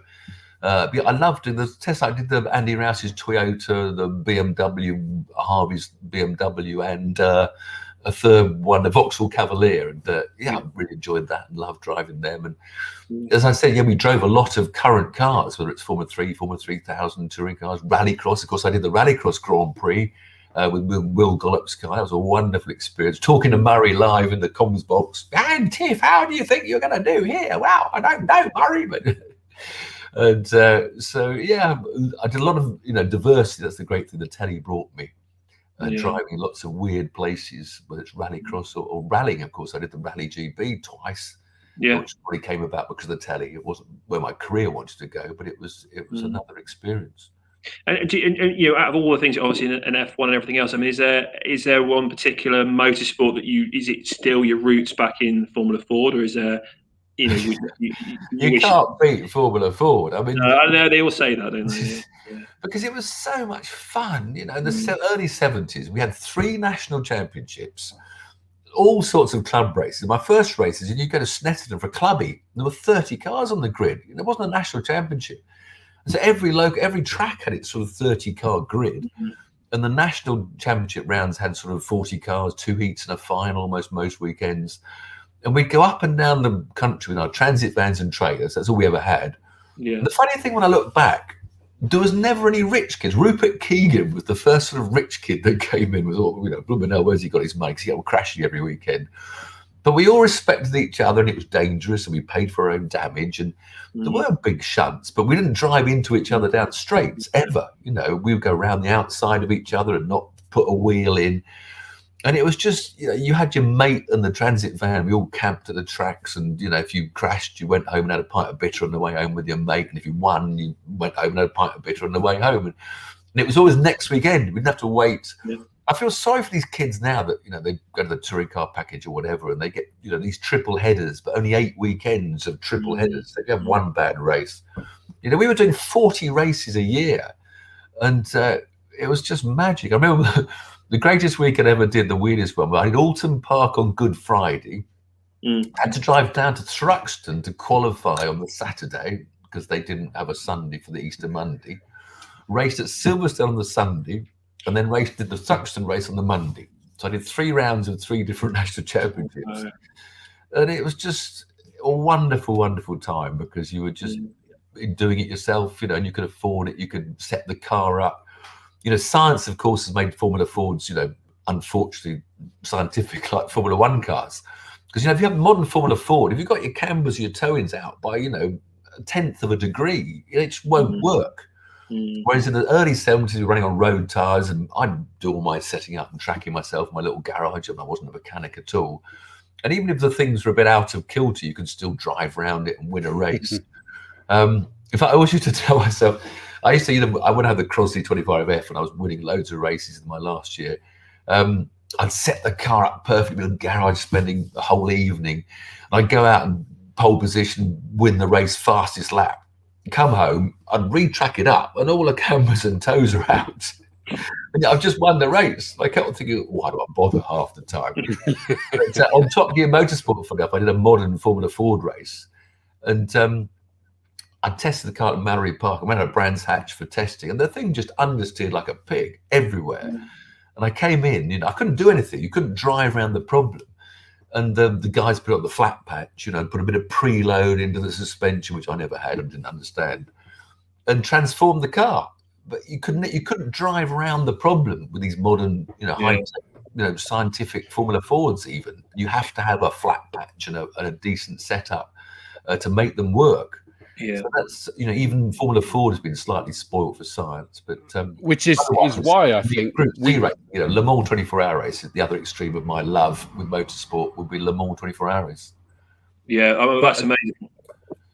Just still on the Formula Ford side of things, is that's why I think, like, certainly if you look at, say, Castle Combe Formula Ford and what have you, and some of the Formula Ford championships around the country, is that the multi-class is still so popular because people can suddenly come out in the Class D, the Class C cars, where it is like your amazing 69 car there, to have that out again.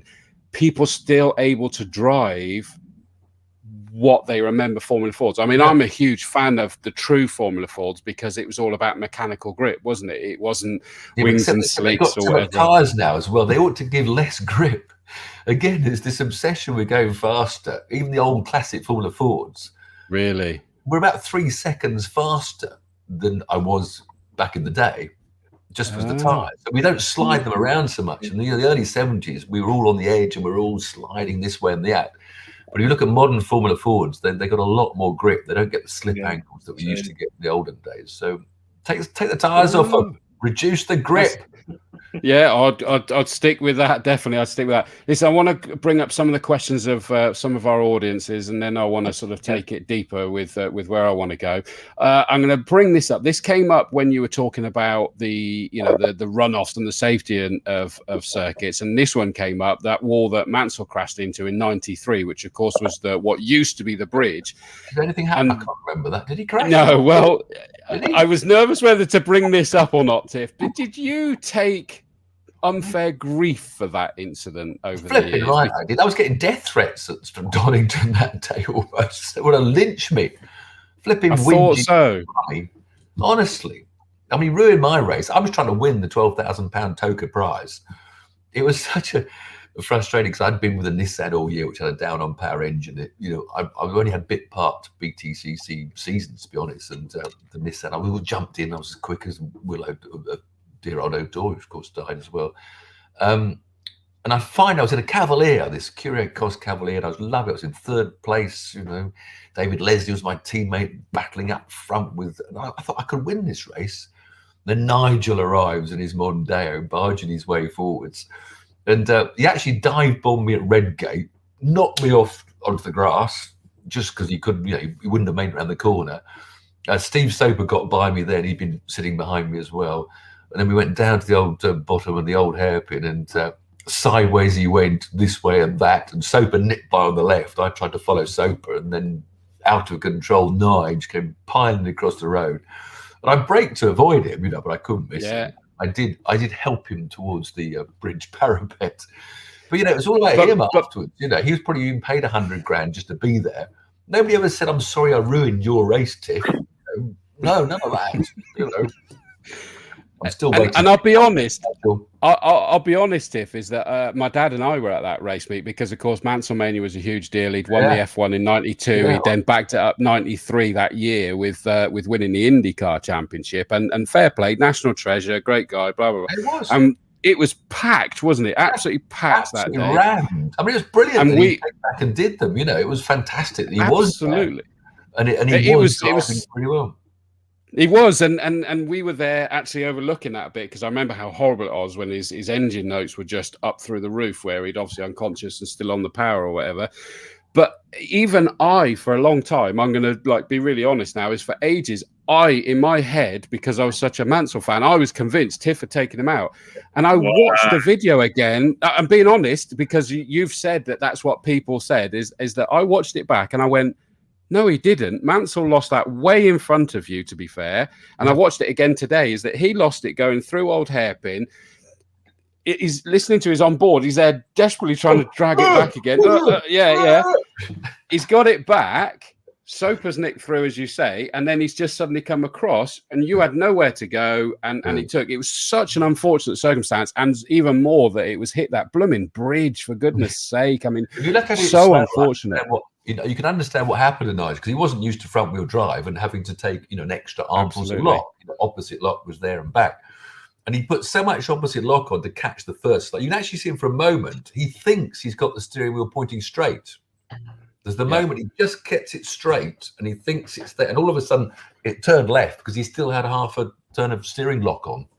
So that's, he just wasn't used to, a front wheel drive car when it's about to crash. No. Exactly, and it was unfortunate, and the only reason I brought it up is that I've not had the chance to speak to you until now, and it was like going. I could have. Are you sending him letters? Are you one of the culprits, Chris? Is this you coming? No. I was never to that point. Is the fact that definitely not that. I wasn't sort of over. You weren't that little bloke in short trousers when we restart saying kill him. I'm 6'3". I've never been a little bloke, mate. You're fine. I'm safe. It's not me. But it was I sort of realized that how wrong I was many years ago, and haven't seen the video, and yet I was interested to know whether you had taken more flack than you deserve. Well, you just didn't deserve any flack. No, not for long. But... I mean, John Clennon, on the commentary said it. It's not Tiff's fault straight away. So anybody in the know knew it wasn't me. But that. It was good to just talk about that one. Thanks, Tiff. I feel like I've been exercised there as well, mate. Thank you for that one. Love the fact that people are saying that great to see you on this show. Thank you so much for your time. Matt Call, our Saloon Car Championship coordinator, says, what has been your favourite lap of Castle Combe? Are you able to narrow that one down? Everyone I did in the Formula Ford before they put the chicanes in. But I mustn't upset Castle Combe, obviously. The chicanes are important for safety. But, including, and they're not chicanes. Aren't they? They're not chicanes. Look at that. No, apparently not. We're not allowed to call them that. Look at that. That's you in the middle there of that. And it was Roger Orgy on pole, wasn't it? Was it Roger? It was, yeah. Father and son championship winning teams there, and it was indeed. And I think the other person, I did have it noted down here. Let me just double check. Gerber. Gerber. He was one of the rich kids that came over with loads of money and started doing. Really? Well, I'm just going to quickly also show this where you go around Castle Combe. Which one do I want? He says, where is this was actually that was more recently. That was sort of demo showing. What a day that was! That's the Bewley Lotus 49, and of course Jim Clark was my mega hero. And though that's got Graham Hill's number on it, I think it is actually a genuine Graham Hill's car. And it was the most iconic racing car ever made. I think half the time it transformed Formula One. Jim Clark and Graham Hill drove it. So that was a lump in the throat moment driving that around on that day. Wonderful. And a DFV at that. I mean, goodness me. I mean, how special. Yeah. And that was just a couple of the examples we saw you recently, as I say, at Castle Combe as well. So it was wonderful. We did quite a bit of filming. I think I've done more filming at Castle Combe in the last 10 years than racing, because of course international stuff. Because I go to Merlin Motorsport for my parts. Steve down there with Merlin. Excellent. Good man. It's a lovely place to visit, I hope Steve gives you a discount, Tiff. I don't think he does. No, he's got to pay for his plane, doesn't he, so he can fly around. That's right.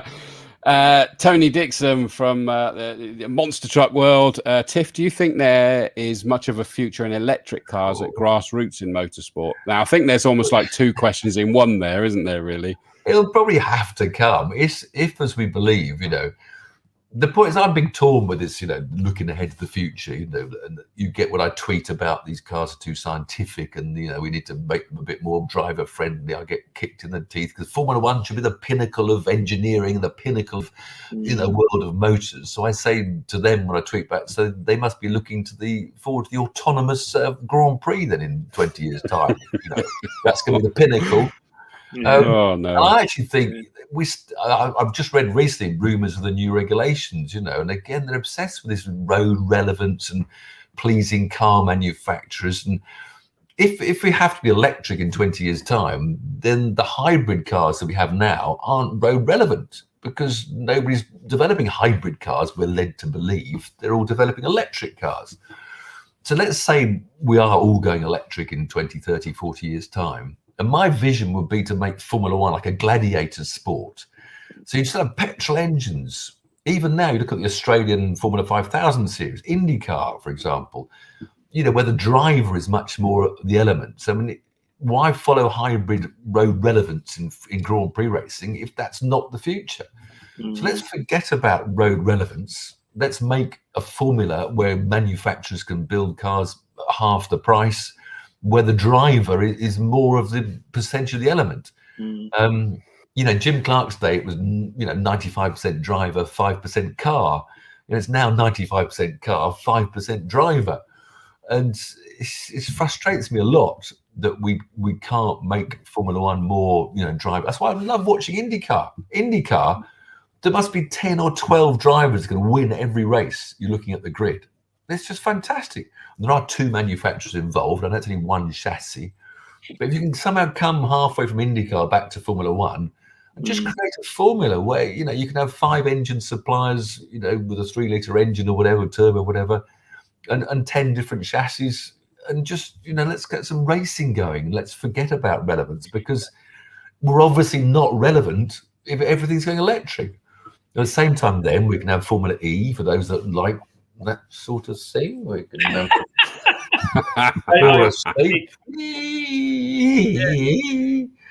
and that's fun. Okay, when they get batteries that charge quicker or have better capacity, when they can run full throttle, for a whole race, it might be exciting. I think electric rallycross, which I did on Love Cars, is a great future because they can go full power for their 5 laps, change the batteries between heats. So that's where electric works because it is powerful. It's fantastic. We're all getting told, 0 to 60 is faster than petrol. But as soon as you have a race where you have to save electricity, Formula E looks close because every driver has to drive to a certain power usage each lap. They're all brilliant drivers. You need the best drivers in the world to make the most of this. And of course, if you drive quicker for 1 lap, you've got to save electricity on the next lap. It's like a slow bicycle race, I call it. Because they're not going fast. They're going around go-kart tracks, with 100 mile an hour top speed. But we've got electric touring cars coming later this year. Let's see how that goes. I don't know if they're going to go full throttle. And they're heavy cars. If you have a crash or something, there's a lot of weight in these electric cars that hit walls. But we will get electric club racing. I'm sure someone will get it going and Absolutely. It will be watched and it will be of interest to the scientific boffins of the future. So I'm not against it. If you want to go that way, I'd have an electric. If I was commuting every day of the week, I'd be delighted to be an electric car. If I had a plug at home and a plug at work and I'm just commuting 100 miles a day, perfect, because that's just a boring drive. It doesn't matter what I'm driving. But I'd have to have something exciting for the weekend with a gear lever and a clutch, the petrol engine. And I don't know how they intend to phase out petrol usage in 50 years' time. Will they not sell petrol so we can't keep our classics going? But the amount of petrol we'd use once all the commuters are fully electric and fighting at plug-in stations to who gets the power first, that should be fun when you turn up and all the plugs are taken. We're going to use so little petrol, and they're already talking about Porsche are creating an artificial fuel for racing. So that could be a green CO2 equivalent, whatever it is, but it's a racing fuel. Well, so I think we should go that way for our motorsport.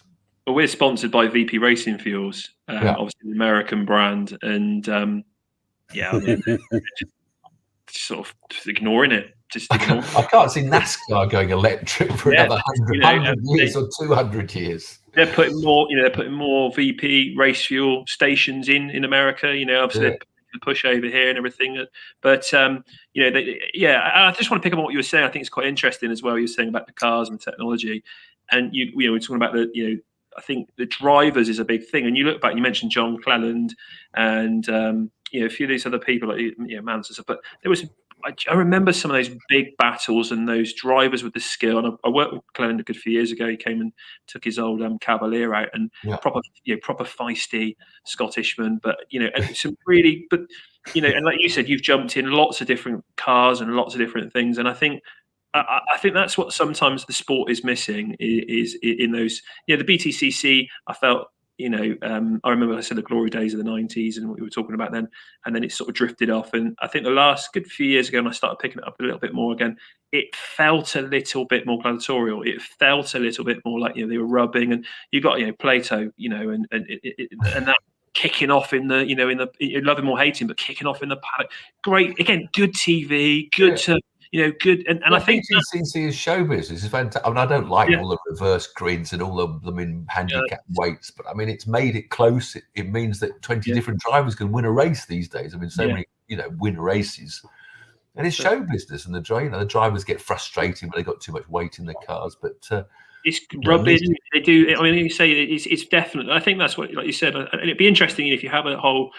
Load of electric cars or cleverer car. And I think that's what we've talked about before. With technology, is it's like you said. At what point is it you're going to be able to put me and Chris in it and just go, press a button and off we go? But it's autonomous racing, you never stick you in it and off you go.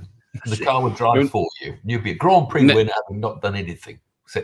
Never go that far. Never go that far. As they say, those that can do it, those that can't talk about it. There's a reason I'm in the commentary box, not out on circuit. Well, there's still lots of Twitter people, that do say, it's got to be advanced technology. We've got to have it's got to be the peak of technology. And I point out, so how come we banned ABS, which might be a bit of technology. We banned traction control, which I think you'll find most road cars have. So it's not the peak of technology anyway, because we've already taken away some of those driver aids.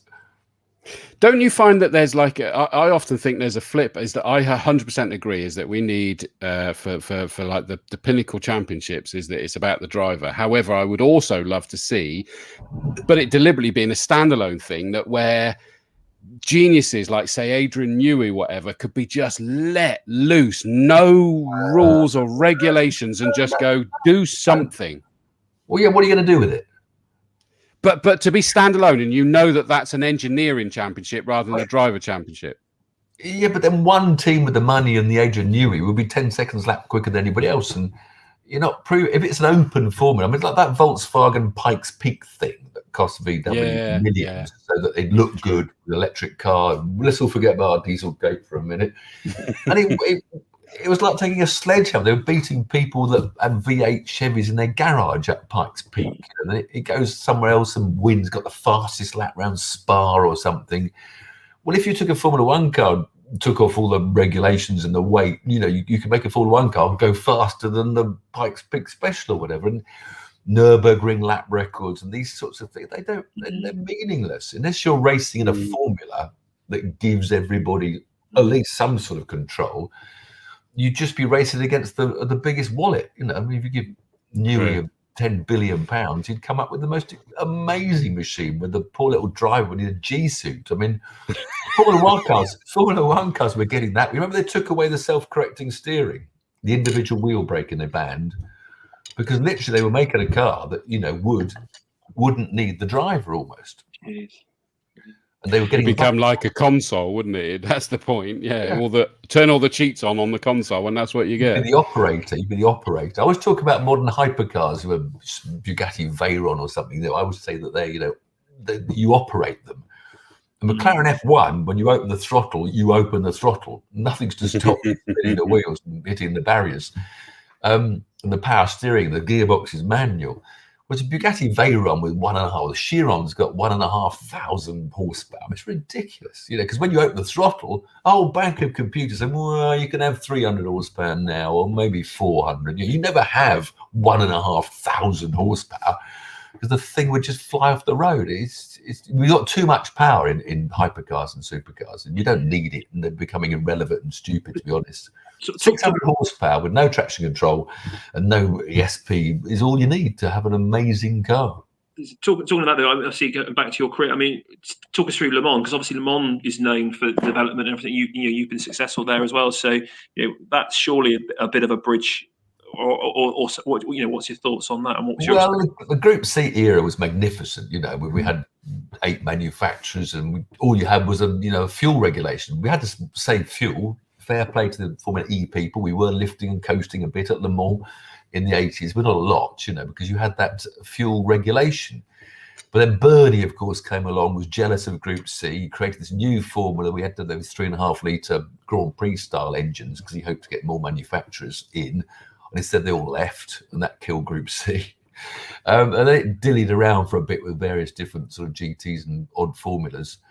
But then, Audi come along and, they leave because they've won. And then, can we have a 28 litre quadruple turbo diesel and we'll come back and race again? So Le Mans, who want manufacturers, of course, you could have whatever you want. And they win with their diesel contraption, beating the wonderfully normally aspirated cars that were wailing around in their wake. So, if you start giving too much technology that a manufacturer wants to spend money on, that manufacturer will just destroy the rest of the field, which is why I do think, I'm sorry that you want some advance. People like you say, I want, Ian Newey to have Adrian Newey to have whatever he wants. But you'd just be racing on a budget, and the budget would win. Biggest budget. And don't get me wrong, that was why I was saying, as in like completely standalone, only because I'm always intrigued. I mean, the likes of Newey, they're geniuses, and I'd love to see what they could create. That's not the main race, and I probably wouldn't even have any interest in commentating on that. Where would you take this thing then? When you break the Nürburgring? Come on, chaps. Enough. Come on, chaps. Just drool. That's what I'd do, just drool. But don't get me wrong, I'm like you. I love to commentate on exciting racing. That's why I say I'm a huge fan of Formula Ford in particular, because it's so close, and classic mini racing, things like that, Caterhams, they're just some of the most exciting racing. Just jumping back to what you were saying about that you love to watch, true driver racing the car. One of the things I really enjoy commentating on every year is the American Speed Fest at Brands Hatch with the Euro NASCARs. Now, you have raced the Euro NASCAR at Le Mans, I believe you did it. Don't mention that. Oh, really? I've never raced on the crappiest go-kart circuit ever built. Oh, was it? Had a Formula One race in 66 or 67, and all the drivers said we'd never come back here again.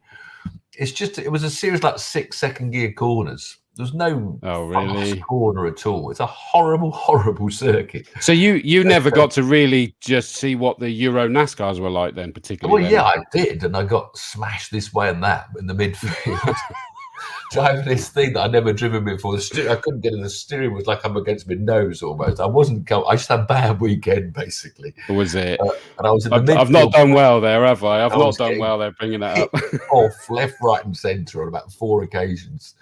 But I'd love to have another go if Eurocar brands a circuit with a few more corners, a bit more challenging. But no, I didn't gel with that car. I thought I'd turn up and be up the front of the field, and I found myself in the middle of the pack at this horrible circuit. I'm not good on slow corners. I don't like slow corners. And if I had a driver coach like Rob Wilson, if I'd had one of them 30 years ago, I may well have become Ayrton Senna, because I've never bothered with slow corners. I always think they're silly things. You just brake and turn. What skill? Whereas I want to be balanced on a knife edge through Old Tower Corner, gritting my teeth flat out in top gear. But of course, as Gets points out now, you spend more time in a slow corner because the actual time it takes to go round. So actually, slow corners are perhaps more important than fast ones when it comes to lap times, but they were corners I sort of disregarded, to be honest. So maybe I should have taken more note of them. Sorry, Tiff. I was going to ask a quick question because I'm just conscious of the time. But looking back at your career, I mean, and what you've done, you just mentioned Senna then as well. But I mean, looking across the current people racing or over the last, however many years, is there someone that obviously I think 2 questions really. Someone you raced against or that you really enjoyed, and someone now you look at and think, actually, if I was racing now and they were racing, would you want to race against? And do you think you could more importantly, you could beat? What from names from the past or current names? Both. From the past, who did you really enjoy battling with? And because I never battled with anyone that became famous. I mean, Jeff Lees was my big adversary. And Jeff Lees should have had a great Grand Prix career. He never quite got the breaks. He was promised a contract by Chapman, and then Chapman died, I think, or left the company just about then. And he was a king in Japan.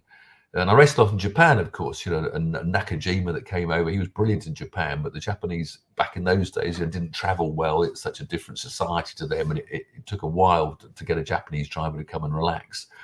So I never really banged wheels with anyone that famous. Danny Sullivan, I banged wheels in Formula Ford. He went on to win at Indy and stuff. So no, I never really, Derek Warwick, I banged wheels. He was in the year behind me. There was a big generation came up behind me. Nigel Mansell, of course, and Derek Warwick. And so, funny enough, my little generation, nobody became a superstar.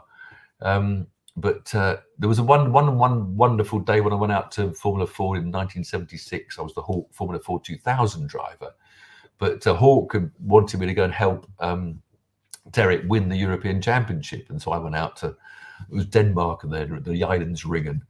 And in fact, the night before the race, I was having a few beers just to show off these kids, and they all talk about how it's really competitive. This year, Formula Ford, you'd be lucky to get in the top 10. Last year it was only you and Jeff Lees. There was nobody else in the field. So having woken up with a hangover and so felt slightly guilty, I'd probably put it on pole position, ahead of Derek and Jan Lammers and all the superstars of that year. So I felt a bit chuffed. And it's a wonderful story. I might as well finish the story because now I've got going and how much time you've got left. Because I was supposed to let Derek bite to win the race. And the idea, if you got away, and if you're ever in that situation, you lead until the two of you pull away, so it's safe to let someone by. And we'd have a pit signal out to remind me. So now I got a good start, shot off and led, and Derek stayed with me. But he wasn't really pushing me, but that was the plan. And it was so funny because the last corner before the start-finish line was a long, fast left-hander, and the pit boards were there, sort of 200 yards before the finish line. So I was coming around, starting what I knew was going to be the last lap, and they're all jumping up and down in the pit boards. I'm looking at them thinking, what on earth are you all getting so excited about? I know the plan. Looked up, and the checkered flag was being waved. They flew it a lap early, and I literally crossed the line with four wheels locked up to win the Danish Grand Prix, with Derek Warwick still about a quarter of a car behind me. So it was a weird weekend, but one I remember fondly. Of having put the youngsters up in their place and beat the Danish Grand Prix. Brilliant. And you got to go around, and I think I'm going to be bad bringing this up because I don't think it was great from a race, but you got to drive a Formula One car around Monaco. I'm sorry, but I love the thought of you driving. How amazing it must be to drive a Formula One car around Monaco. Good point, because my greatest achievement personally is at Monaco, because I was in the recalcitrant ensign heap of shit, but it was a Grand Prix car for me, and I'd driven the Belgian Grand Prix for 13 laps with the engine broke and went to Monaco, And of course, Clay Regazzoni, who had that horrible injury at Long Beach, had driven the car before, but he only qualified 23rd at Long Beach, and I qualified 23rd at Zolder. These are the days when 30 cars would turn up and only the best 24 got on the grid. But at Monaco, it was only 20 cars, 30 cars. So the chance of getting the ensign on the grid was very, very limited.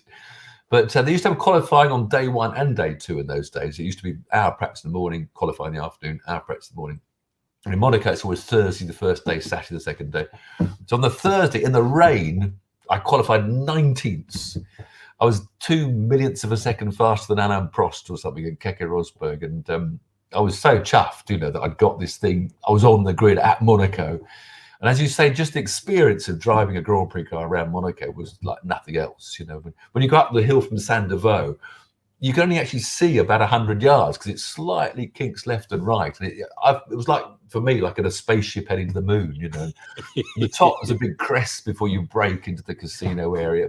Absolutely wonderful. And so I think qualifying 19th in the wet around Monaco out of 30 cars was my greatest driving achievement. The fact that I never made it in the dry. But the non-qualifiers party included Keke Rosberg and John Watson that year. So it was quite a good company to qualify. But I got sacked. that, because Mo Nunn believed his car was better than it was, you know. But you get a lot of team managers think that. Well, quite. I mean, you know, at the end of the day, it's just great to hear those stories. I mean, you'd had some fabulous success. I mean, I went back earlier saying about the fact that you weren't born with a silver spoon. You didn't have the money to race, but you wanted to. You won this car. You had some success. You sold it to fund the Eldon Mark 10. I think that was. And then it went on to the Chrysler 25F, which you won. Bristol came back in again. Bristol, the high school of hang gliding. Chris Hyatt Baker, who runs a funeral. He does. Yeah. Yeah, my father knows him. Yeah, he owned the car and he gave up racing to go hang gliding. He was one of that dangerous sports club that did the bungee jumping off the Clifton Suspension Bridge. Yeah. It was so funny because he advertised to sell the car mid-season 1975. My career was going like that because the Eldon Mark 17 was a complete pile of crap, the free car that I was driving. And I phoned him up and said, "Chris, can I buy your car but not pay you for it until I sell it?" And he said, "Yeah, far out, man. Yeah, come and pick it up any day." And literally, I couldn't believe it. And another little fact, we're getting closer. I don't know how much time people are going to hang around for. But we're fine. A lovely little statistic to show how the car is important, even in Formula Ford. I mean, I'd won races, you know, and come second in a couple of national championships. But around Brands Hatch Club Circuit, my home circuit, because I went to the racing school there with my own money before I won the Lotus, I'd done 41 races in 5 years without winning. And I got this Crosley and I won the next 13 races on the trot around the Brands Hatch short circuit. I clinched the Brands Hatch. It was the only championship I could still win because Jeff Lees had the 3 national series all tied up, and I won the Brands Hatch championship. But, you know, you do have to still be in the right car, even in Formula Ford, to get those wins.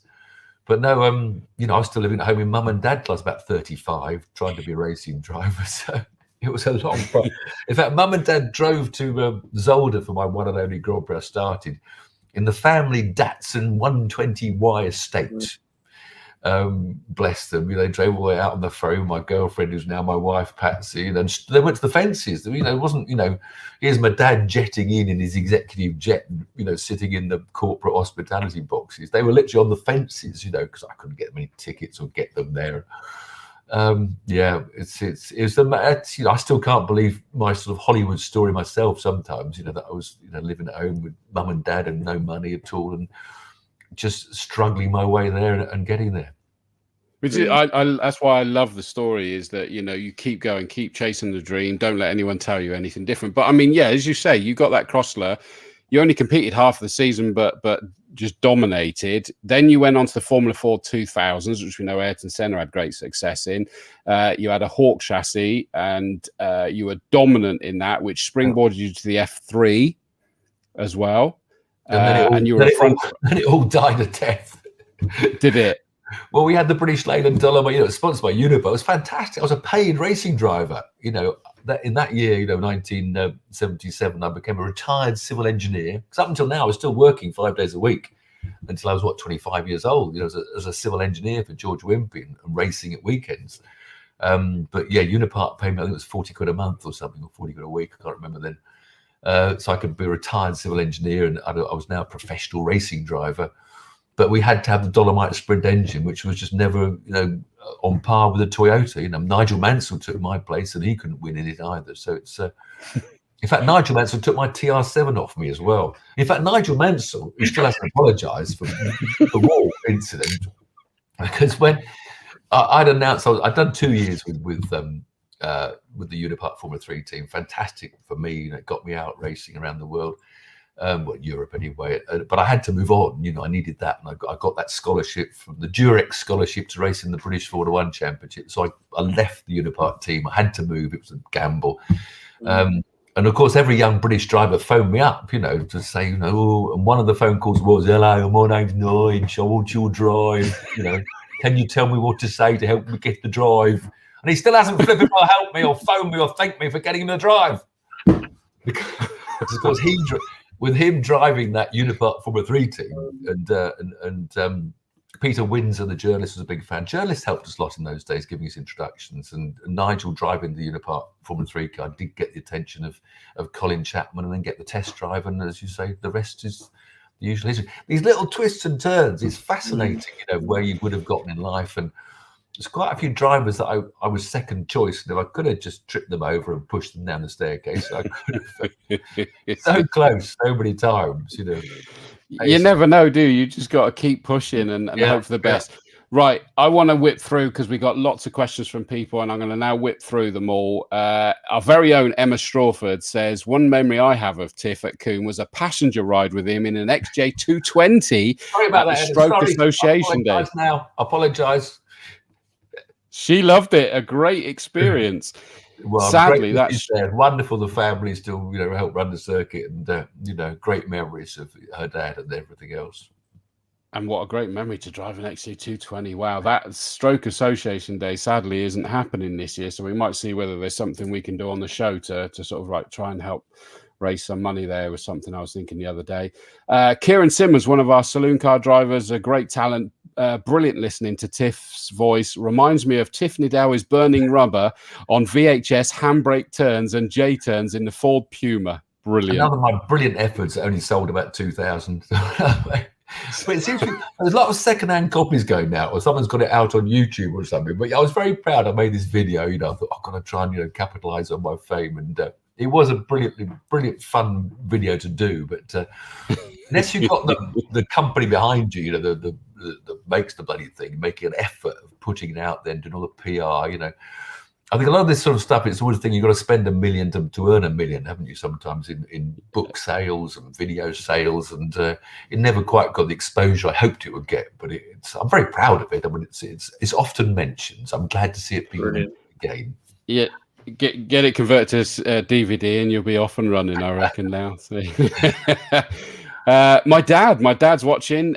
Tiff, I've followed F1 most of my life now, 66. There has been many brilliant British racing drivers. Who, in your opinion, is the best? Only one, Jim Clark. Move on, Jim Clark. I thought you'd said that earlier. Watching with his Cortina, his Lotus 13, his Formula 1 car, winning every race on the card. And he just drove so brilliantly and on the edge, and was this gentle Scottish farmer, and never had a bad word to say to anybody, and wonderful talent. Yeah, agreed. Chris Parr, or Papa Parr as I call him, because he's the dad of one of our saloon car drivers, Matt Parr. Hi, Tiff. I seem to remember you having a lot of sideways fun in one of Will Gollop's 6R4 Metros at one of the Rallycross Grand Prix back in the 80s. That was a spectacle. We mentioned this earlier, with Murray commentating and talking to me direct, which was one of the little bits. But I couldn't get off the line. Rallycross, you've got to be so good off the start. And Will Gollop was amazing at it, because the little Metro was a normally aspirated little V6, but the turbos that all the other cars had, you'd always get beaten to the first corner. I'd sort of drop from 3 places going to turn 1, and I'd try and battle my way back up the field. But yeah, it was just so much fun. And the Brands Hatch Rallycross track is one of the best I think there's ever been, the combination of corners it produced. Yeah. So did you ever get to race against what's his name, Martin Skanker? Yeah, I think he was in the field at that weekend. I never got close to him. No, I mean, him and Will Gollop used to. I mean, I remember Skanker getting knocked off, and then he got out of the car, and then he stood in the middle of the circuit waving his fist at everyone. I remember that well. Of course, now that'd be banned for life for doing that. It would. NASCAR. NASCAR. There was a punch up the other weekend. It was in the Xfinity series, and it gets publicity, and it's if you did that, it's like Ray. You'd be banned for a year, wouldn't you? Again, I think we've got to look at what we were so strict everywhere we go. Hands devices and seatbelts you have to throw every 5 years. Fire extinguisher. I have to go down to Merlin Motorsport, let them throw my fire extinguisher into the sky, and then fill it up again every 2 years. And certain expenses. Crash helmets are getting so big, I can't fit into some historic cars. They're going out like this now. You're sort of wearing this huge balloon on your head. Quinton Wilson single-handedly turned the Vauxhall Senators into a must-have car, says Richard Bentham. I love That's that. only because he bought 100 the week before he went on telly, saying the best second-hand vehicle this week is a Vauxhall Senator. And I know, because I've got some of them to sell. But it was a great car, big rear-wheel drive, mighty, the proper old car, the Senator. We all loved the Senator. I did a great Top Gear magazine story when the police came down. It was up at Millbrook on the proving ground. But I took 3 policemen out with me when we were throwing it around and actually went off the road with it all over the grass and everything. They all laughed. They loved it. They loved it. It was good. It's good times. Well, and Richard Bentham, speaking from experience, he was a Vauxhall dealer at the time, so he felt the experience. So that sounds good. Simon Bartle says, I remember on my first ever trip to Silverstone watching Tiff drive a Lister Storm back in 98, 99, he thinks it was. Believe you won. You've been hooked on live motorsport ever since. Yeah, when that was? Pretty much the end of my sort of GT racing. That was later than that, was it? Because it was that long ago. Was it that long ago? Yeah. At the end of my time with Liz, I won 3 on the trot. I finished my. I won at Donington and then at Spa, which was a wonderful feeling to win at Spa. And then we did win that race at. With Dave Clark was the co-driver. It was his sponsor. I was employed to drive with him, and we won at Silverstone as well. And the Lister Storm was a fantastic car, brutal. V12 in the front, and it was bigger. The pump action gearboxes were coming in those days. And because I raced that car at Daytona as well, the Daytona 24-hour race a couple of times, then at Le Mans. So very soft spot for the Lister Storm. Yeah, I mean, I'm just looking at all the details. Well, 99 you raced in the Lister Storm, and 2000 you raced in the Lister Storm as well, according to Forex, my font of knowledge there. Combe on Top Geared, episode 4. Yeah, and I will just quickly make that point. Was it April 4th, Easter weekend? Castle Combe will be on the Top Gear episode. So we won't hear a bad word against it once that happens, obviously. That's it, yeah. Fair's fair, Tiff. And that wasn't a stage today at all. Someone's causing trouble. Modfix says, who's fastest then, Tiff or Jason Plato? Fairly obvious, isn't it? Really fairly obvious. It's Tiff all the way. He's great. He's a real competitor. He gets his head down, and he'll be trying to get that 100th touring car win this year. He keeps on getting. He doesn't really get any closer each year now, and whether he'll ever get it or not, will Lewis get to 100 before Jason Plato? I'm sure all the world's waiting for that. Yeah, quite. Chris Pearson says Tiff and a rally Porsche. So there you go. That's been said. Just look at, I'm sort of pre-reading before I go. Steve McMaster, great graduate racer, or great racer in general, but I know him well from the Caterham graduates, which incidentally I met, I got to co-host an awards with Jeff Lees that you mentioned earlier, and he was a wonderful, wonderful guy. And Mike Wilds is another one that I know you raced against. Yeah, Magic Wilds. Two wonderful guys that I've co-hosted awards nights with. Wonderful, wonderful guys. But Steve says, loving the show. Question for Tiff. Given his experience of circuit racing and rallying, how did he find the switch to rallying? Is there anything a circuit driver can learn from rallying? The switch was tricky, but you can't learn from the two disciplines. I think the frustrating thing is that, the drivers at the top of rallying could probably be top of Grand Prix racing if they'd gone through single seaters in Formula 3 and Formula 2. It's the same when a Grand Prix driver tries to jump in a rally car. Unless you've lived with dirt and changing surfaces and trees and different, grip levels, you can't really be on the same limit as the rally drivers. And they're incredible, the rally boys. And they are just such different disciplines. Sometimes I wish I'd started rallying, but then no, I wouldn't. I'd rather do Le Mans and Daytona and that sort of thing. So you can't learn. You can just do your best when you get out there, but you're miles off the pace when you first started. I think when I began, I was like 10 seconds a mile. How can I be 10 seconds? That's like Brands Club Circuit. I can't be 10 seconds a mile slower than the superstars. Wow. But of course, you realise that in that 1 mile, there's so many corners and bends and unseen hazards. I think my best in the Scottish, I got it down to about 2 seconds a mile off of Di Llewellyn when I was when I was in the same car as him, a Vauxhall Astra. So I closed it down, but you've got to live with pace notes, which is another complete thing you've got to learn in your life, and believe in the pace notes. It's a fabulous sport, and I love it dearly. I'm worried where it's going because, the cars have come too expensive, and British Championship is down to very few cars, and the cost of the Forestry Commission to use the stages is going up and up. So we're losing a lot of our grassroots rallying, I think, in this country, which is a concern. But anyway, yeah, I love the sport, and I wish I'd done more of it, perhaps. But it's tricky. You can't learn. You can't learn them. Yeah, they are totally different. You can't take one from the other. Oh, that's interesting. Well, there you go, Steve. Yeah, that's a good answer, Steve. And actually, I'm going to have a conversation with Steve McMaster, because that sounds like you're thinking of going rallying, mate. And that's news to me. So we'll have to have a chat about that. Rob Jones, our very own two-wheel superstar. I raced as a sidecar passenger at Combe before the chicanes, and going into Old Paddock flat out was blooming awesome. There you go. They're nuts. They're nuts. Another thing I did on Top Gear Motorsport. I sat in the chair of Steve Webster, the world champion at the time, around Cadwell Park. Oh, flipping hell, that was a worrying thing. I remember going over Charlie's, the sort of corner onto the back straight, hanging over the back wheel, and hearing, because I was about an inch from it, the back wheel spinning up as he opposite locked it through Charlie's, thinking, what am I doing?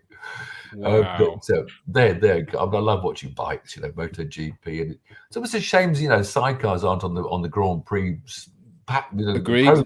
It's room for a fourth class, because it's so different, and I love watching them. Yeah, people love it. Yeah. They're amazing. Well, we've had the privilege at Combe of having some rounds of the World Sidecar Championship, and Webbo did well there. I mean, he's just a force, wasn't he? What's he, like a 6 or 7 time world champion or something crazy like that? Oh, but how you agreed to get on one of the sidecar bit, I do not know. Because it gets your heart pumping like everything. And other things pumping, I think, to be honest with you. Let's not kid ourselves. But you're either a risk taker, or you get wrapped up in cotton wool for your life, and then we just go, that's where society is, you're a risk taker. Cotton wool. And some people won't enjoy life without, risking, Is it Steve McQueen's quote? What was it? I live when I'm racing, and in between is just waiting, or something, wasn't it? The quote. Agreed. I know. It is. I'm more a play it cool trig. Play it cool. Nick Pontin says, I hope there's more love cars on the road soon. Bloody brilliant, he says. Well, thank you very much. But it's getting the budget. That's the sad thing, when Paul, with his love cars, he managed to get some backing to make that one TV series, but unless we find a sponsor for the show, we're unable to really make another TV series. It just costs so much. And, frustrating. If we have a bit of Top Gear money. Did you say they were down at Castle Combe? Were you asking to bung us $100,000 or something? Trying to get Chris Harris to bloody tag us into his social network posts. I did message him a stern message, but he never replied. In fact, with Chris Harris is what he came. He joined me on Fifth Gear.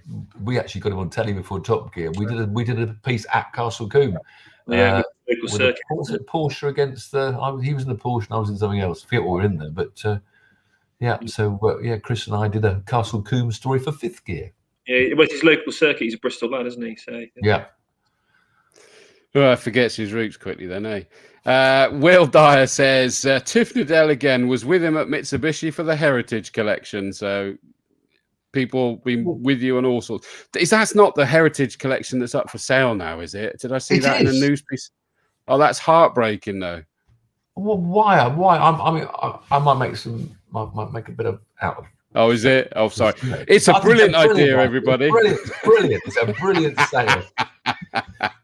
My bad. I should have pre-checked that with you first, shouldn't I? Which way to go with that? Yeah, I've done all the videos. If you look at autoauction.co.uk, autoauction.co.uk, go there. But it is sad that they've shut Mitsubishi down. They're not importing any Mitsubishi. Whole of Europe, it's all gone. So they are just folding up the factory of Colt cars at Swindon. Wow. So literally, they are selling off everything they've got. There's some wonderful things to buy at autoauction.co.uk. Absolutely. In fact, there are also some number plates. Now, you might be able to pick up those cheaper, but they're all CCC's, Colt Car Company. Oh, yeah. So Castle Combe Classics, Castle Combe, you ought to go to autoauction.co. I can't do this. I'm not It's a good plug. I'll go with that. There are some good number plates, which seriously, Castle Combe might be interested in. There's no reserves. Everything has to be sold. Wow. So you might as well have a look. Yeah, I like the sound of that. I like And you the can buy sound. your Mitsubishi rally car that you obviously fancied, didn't you? Well, Yeah. I do know sort of Ryan Champion. We know well. He's got he used to drive for them, and he's got one of their. Yeah, Ryan. Yeah, really quick driver. You know, and Really, again, no lovely opportunity guy as well. Yeah, good to driver. move up. You know, this is the struggle in rallying. There we go. I love it. The fact that I know that you saw the tweet that I put out earlier about this show tonight. And thank you for sharing that, Tiff, by the way. But also, Love Cars have just liked it as well. So they know that they're being talked about tonight as well, I'm sure. Papa Pa says, I don't relish the prospect of an electric Le Mans 24-hour with a 6-hour charge time for every hour of racing. It'll never happen. It'll never happen. Nigel Forrest electric racing. Hydrogen might happen with electric motors and and fuel cells. That might happen, but I can't see them working. But Formula E says that in not the next series, because they always go over a 21, 20, in 22, 23 series, they're going to have pit stops to recharge. Yeah. Hey, we're talking about horsepower. Tony Dixon from Swamp Thing for Monster Truck says, try 2,000 brake horsepower. They are nuts. I've driven one of those things. They are ridiculous. Have you? You can't really see it. You're sitting up there on stilts. You have to put all sorts of rear wheel steer, lock the rear wheel steering. It's a very high-tech, complicated thing. But I love going on YouTube and watching them. I mean, they're just mentally. Tony Dixon Tony Dixon's an amazing guy. He really is an amazing guy. Forward somersaults now. Have you seen them? Forward somersaults, kickers and backflips. They are amazing. Big stadium. Our very own font of knowledge, David Vass, he's real font of knowledge with everything. Hi, Tiff. Since we have lost 3 of our club racing celebrity drivers in recent years, i.e. Jerry Marshall, Tony Lanfranchi, and Barry Williams, Wizzo Williams, of course, we are relying on Ewan Fluxy, who I've just seen has got his memoirs agreed to be written, which will be... he's going to go to jail. He's going to go to jail. My solicitor very short. I know. I should be making Fluxy, if you're listening, I should be making... I can't see how he's going to get out of it clean either, for goodness sake. But to keep the celeb flag flying, it's a shame that the best formula ever, i.e. the TVR Tuscans, don't run anymore. I agree with that. They were brilliant. I don't know how did successful things like that fade away? I always look back at, formula that worked and then just sort of stopped working, and it's a real mystery of the motorsport. When we've all seen fields suddenly get popular and deplete drastically, so you cancel that class. It's a funny thing how that. I know whether that was amazing, wasn't it? T-Verse had a bad run of luck, don't they? I mean, they did. That's it's such an iconic brand, isn't it? I mean, it's such a and they've been dilly-dallying around back trying to bring it back, and came to Combe a few times. Even one of our other sponsors were involved with the tyres and stuff. And it's just like I said, British engineering, isn't it? Is sometimes one of these things we're at the pinnacle, or we just seem to be. I think as Clarkson said it before, blokes in sheds, isn't it? And I was talking about this the other day, blokes in sheds building. Well, TVR was a bloke in a big shed in Blackpool. That's true, but I mean. But the race series folded before the company began to fold, didn't it? I think so. So quite I mean, and it was hugely successful. I mean, you mentioned earlier Steve Parrish. Steve Parrish jumped into those and was damn good in it. It was amazing. I mean, that said, is that the TVRs are partly responsible for things like chicanes and fencing around Castle Combe as well, actually. But they were just amazing. I've gone off on a weird tangent in my head because I start thinking about things that really stick in my mind. Did you ever get to race at the Birmingham Super Prix? No, I missed that one. I don't know why, but nothing came my way. I was a driver coach there for Stefan Ansgar in his Formula 3000 March. Again, that was quite a new. I said I was one of the first analysts to go with Murray Walker on telly because that was a new thing. I was also one of the first driver coaches. In fact, James Hunt, the other driver coach, and the 2 driver coaches in the 1987 Formula 3000 was me and James Hunt. But I'm starting to think that you might have to do your own memoirs at some point, because I think there's a lot of untold stories back there, isn't there? I've done the book. The book was out about 10 years ago now, Tiff Gear. Maybe I have to relaunch it. I still think there's more. Can't tell though. No, exactly. Not yet anyway. No, I know. Don't know whether it floats your boat or not, but who do you hope wins the F1 this season? I hope Lewis does. and he wins 100 Grand Prix, his 8th title, and then he walks away and gives someone else a chance. I think I think he might. I've said this, and people say no chance, but I think he would walk away. I think he's got so much more in his mind. He wants to do in the world, doesn't he? He wants to save the world and do things. Doesn't need the money, doesn't he? I think if he won the championship and got 100 Grand Prix wins, he would retire. And that'd be fantastic and brilliant. He's got nothing more to prove, has he? No, I know he's Marmite, but I'm a huge admirer. He's a phenomenally talented driver, and he's got nothing more to prove. Because the point is, he knows he's going to get George Russell if he stays. So, whereas he can beat Bottas with his one hand tied behind his back, George, he knows. So he's going to have to make so much. Every year, he makes massive effort physically and mentally, to keep Bottas in his pocket and to win the Grand Prix and win the title, And he's going to think, I've won 10 of these bloody championships. No, 8, sorry, and 100 Grand Prix. And I've got George Russell's going to turn up now and start beating me around, and I'm going to have to work really hard to beat George. So I think he'll go. I want to see Sebastian Vettel have a good year, because I think he's been badly pressed. I don't know whether you think. I think people are writing him off, and I think he didn't. Leclerc turned up at Ferrari when it was a shit Ferrari, whereas Leclerc made the effort to get the best out of a shit Ferrari. Sebastian said, I can't be bothered with this. We can't win any races. So he backed off and had a bad couple of years. So I'd love him to come back in the Aston Martin and get on a podium maybe a couple of times. I'd love to see that. Max Verstappen, I think he deserves a win or two. I think poor old Chico Perez that everyone loves is going to have a bit of a shock when he suddenly realizes that Max is a little bit quicker than else on the grid, having seen off Gasly and Albon, Ricciardo. Norris, of course, I'm a big fan of Lando. Let's see Lando move forward. He's got a big challenge, can he sort Ricciardo out?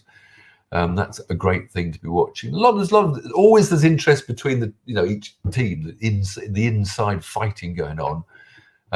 So of course we've got Alonso back, or a bit bald, but to be honest, we have a massive fan club. Everyone loves Fernando, but I think he could give his seat to someone else for a while, to be honest. And Kimi, of course, probably should retire, but we all love Kimi so much, because I always want the young drivers more movement, because it is such a safe formula now. They don't retire because they've got married and kids. They just keep racing because barring, of course, Grosjean's shunt, that was pretty horrendous. But there's not enough movement out of Formula One. When you think you've got Verstappen and Norris and Leclerc and who else am I missing? They're going to be in those bloody seats for 15 years. And there's only 20 seats. And so there's just not enough changing of the guard at Buckingham Palace. I should thought of a rule. Yeah. You should have 200 Grand Prix and you're out. Yeah, that's it. You're out. Yeah. If you win a world championship, you can stay on because you're a world champion. But if you haven't won a world championship, you've done 200 Grand Prix, piss off and give someone else a chance. That's Tiff's technical phrase. Nick Workman says, greetings from the back country to all fellow Petraheads. Bit late in joining tonight has been on Scottish Association of Motorsports Clubs Zoom call for rescue and medical personnel. Thank you for everything you do, my friend. That's just a question then, Nick. No, actually, we get everybody involved. Thank you very much for your support. We need every medical person we can, especially if you have less runoff area. We need medical support. Another one of our commentators, Clive Woodward, says, what's your favourite historic car you have raced and Goodwood. The yellow with a green stripe, the wonderful Lister Nobly, which I battled at a couple of podiums with the early Goodwoods that appeared on one of my favorite. If you look at Top Gear Goodwood Lister on YouTube, one of my favorite stories I made for Top Gear. It was a beautifully shot and created by an artistic director, David Wheeler, who also lives down Bristol Way, might be listening. So have a look for that. And I'm driving the Lister Nobly with tears running out of my eyes because I was in the grandstands dreaming of racing and watching Lister Noblys and Stirling Moss, and then I was at Goodwood Circuit racing a Lister Nobly, and what Charles March did there was absolutely fabulous. Well, there you go. Actually, Clive Woodward has said I was there, so he said he was there. So there we go. Question from Chris Mason, our medical guru: will you be back at Combe this year? Do you know? Nothing on the racing, because you don't have much historics there, do you? Which I tend to race a lot of now. But we'll be back filming, hopefully, if we can afford. If we can get a little deal for love cars, you know, little circuit on the cheap, would be lovely. I'm sure we'll help you out, Tiff. I'm sure then we'll be there. I'll probably be down at Merlin spending money I shouldn't be spending as well, and so I'll definitely be at Combe this year, but maybe not at any race meeting unless you can get me driving anything at all, you know, lying around. We'd love it, mate. Yeah. Well, it's not for us to say. Anybody watching, keep an eye out. Tiff's ready to race. Before your answer came up about the Lister Nobly, actually, Andy Abraham said, "Can remember Tiff and the Lister Nobly used to be on the same programme back in the day." Apparently he did. Emma Strawford's being morbid. She can't wait for the Fluxy Chronicles. Are you sure, Emma? You're scared now, aren't you? Are you sure? Yeah. You never know. John Pitt says, "We march on. We are you, Tiff, at Southampton FC." So there you go. You got your crew out again there. John, we're there. Wembley. Roger Hull says, "Any thoughts on that Kenny Brack GT40 revival race in the wet?" Absolutely awesome. But did you not see me in the Lotus 30 in the wet, which I thought was almost as awesome, to be honest. But Kenny, I'll give Kenny the credit there. No, it's great. I mean, Goodwood in the wet, those powerful cars. And that's what I say about, Formula One in the future. I'd love to be a gladiator thing. Goodwood is a gladiators arena where people come and look at the past, cars and see the drivers manhandling the cars through the corners, and they love it. And historic racing is so popular nowadays. It is, yeah. I mean, our Alton Classic event is, it always gets popular, and we were supposed to have Julius Thurgood's gang with us. Oh yeah. Julius does a lot of good work there.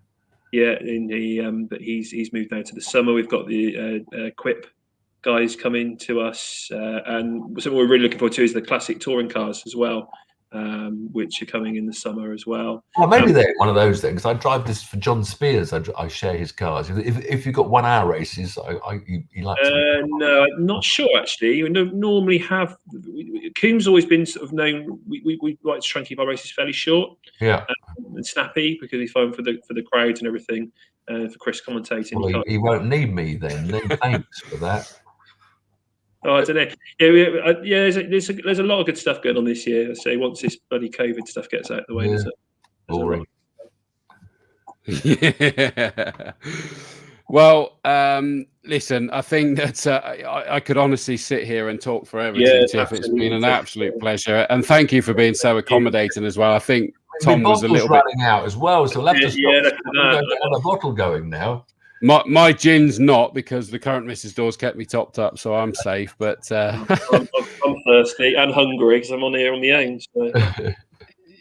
And as has been summed up here, Mike Cotton says Tiff has been a worthy guest for our birthday party. Great guest. Thank you, Tiff.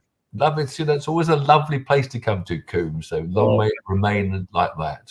Thank you. Well, which is why you can probably understand, Tiff, is that this is why we chose to do this. It's such a family there, and you may have caught the tail. I think you caught the tail end of what was being discussed, that Sam came up with the idea of throwing Tom and I onto this show, and some 46 episodes later and 12 months later, it's sort of proven to be popular, and people have said that it's helped them get away.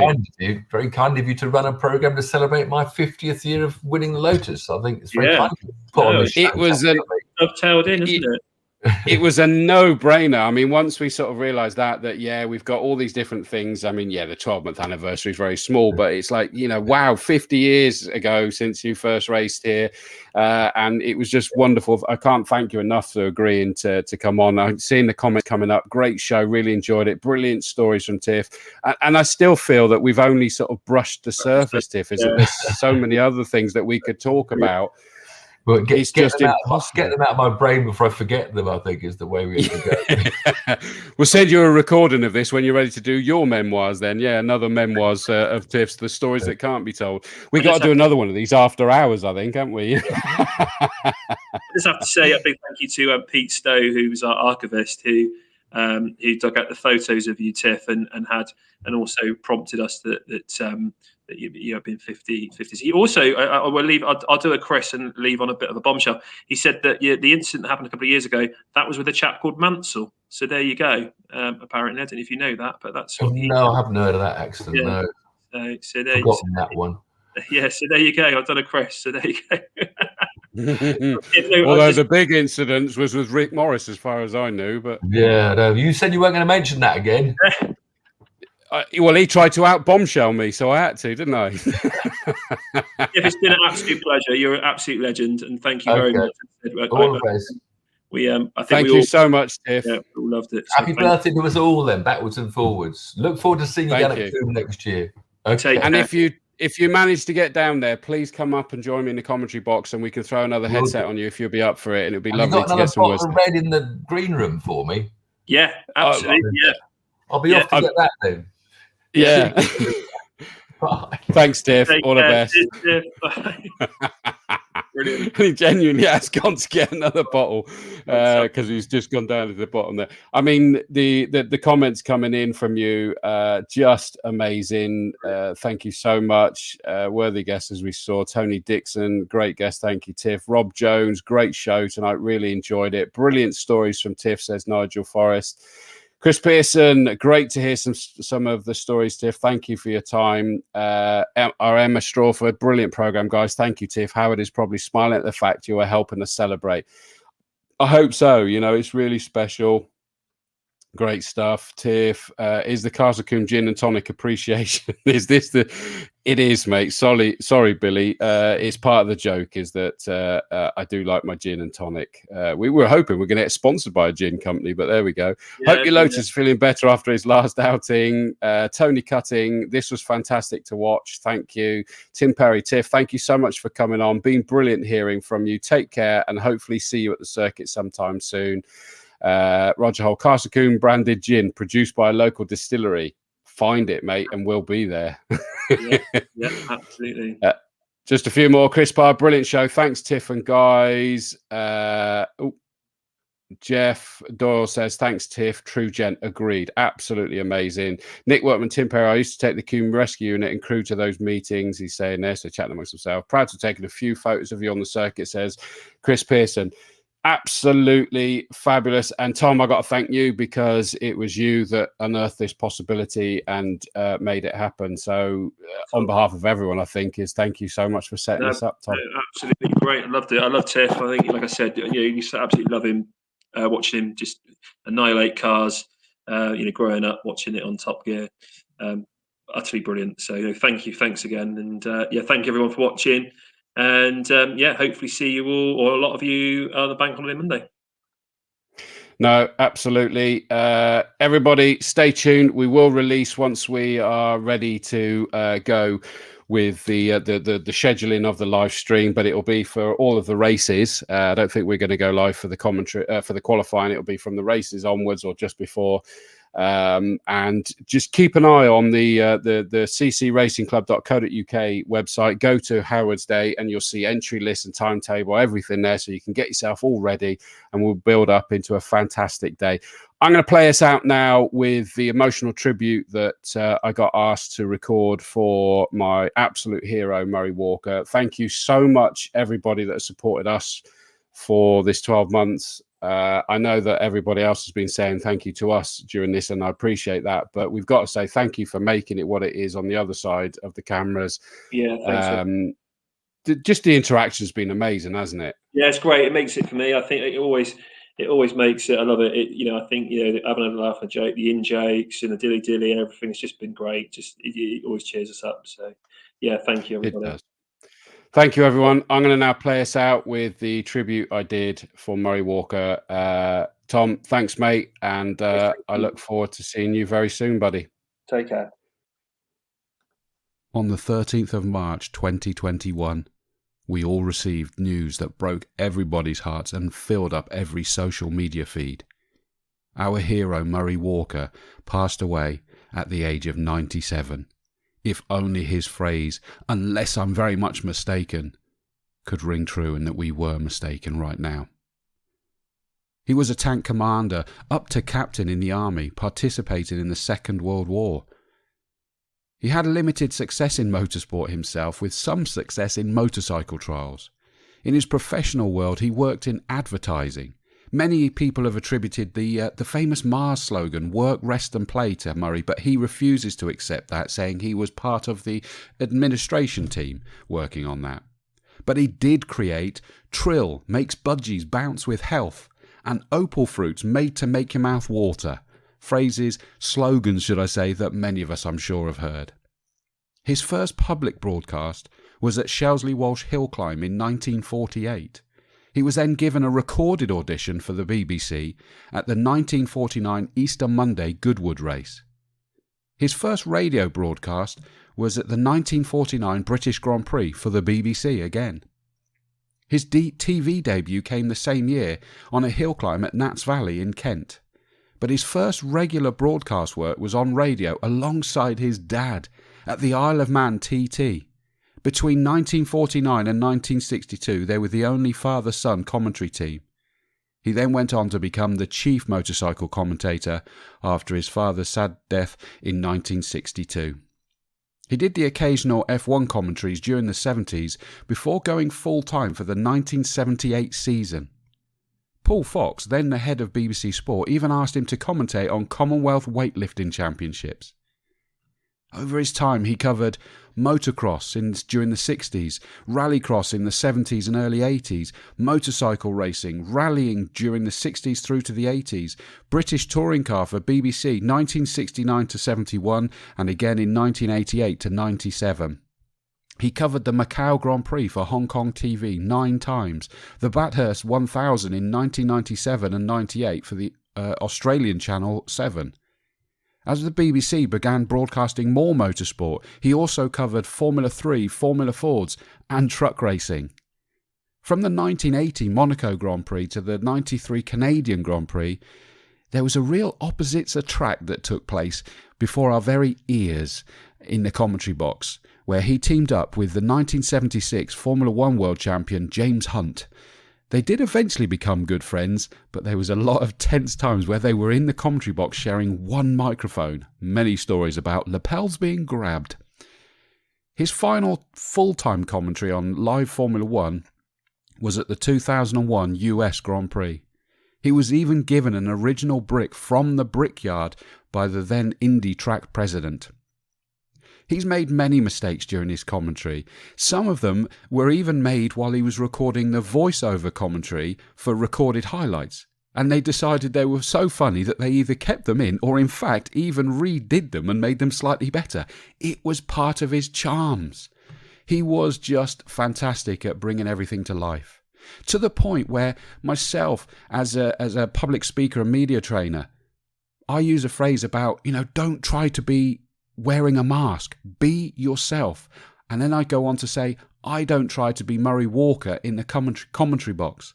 That shows that he absolutely epitomizes commentary. He is the Hoover in the vacuum world. It is what we think of when we think of commentators. It's Murray Walker. In 1996, he was given an OBE for services to broadcasting and motorsports. In 2000, Royal Television Society Lifetime Achievement Award. 2002, BAFTA Special Award for contribution to TV. But what of his style?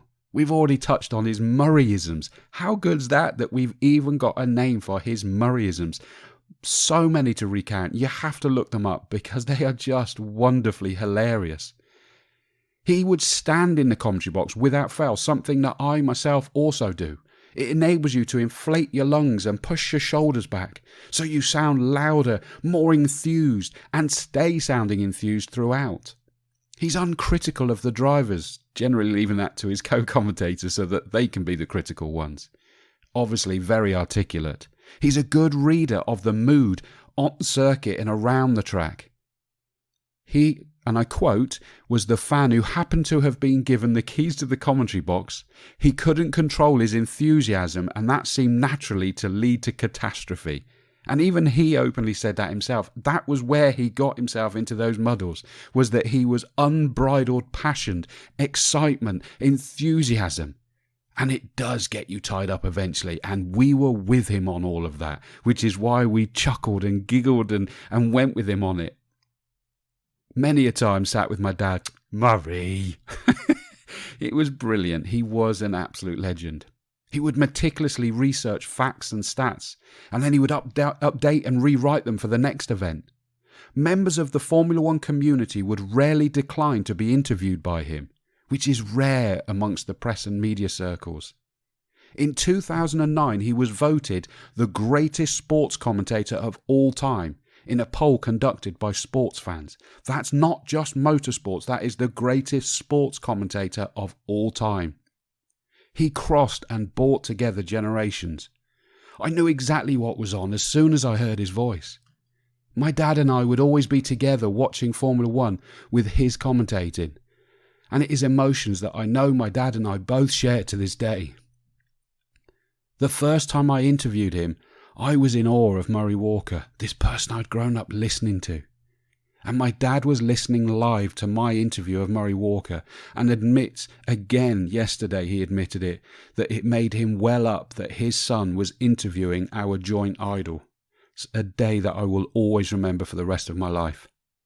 They say never to meet your heroes, but he was the absolute exception to this rule, because he was even nicer in person and razor sharp. Whether it was his wit or his recall, it was incredible. He was an absolute inspiration to me. I didn't need to put myself down because I wasn't an ex-driver, I wasn't mechanically clued up, or I didn't instinctively know everything from the past.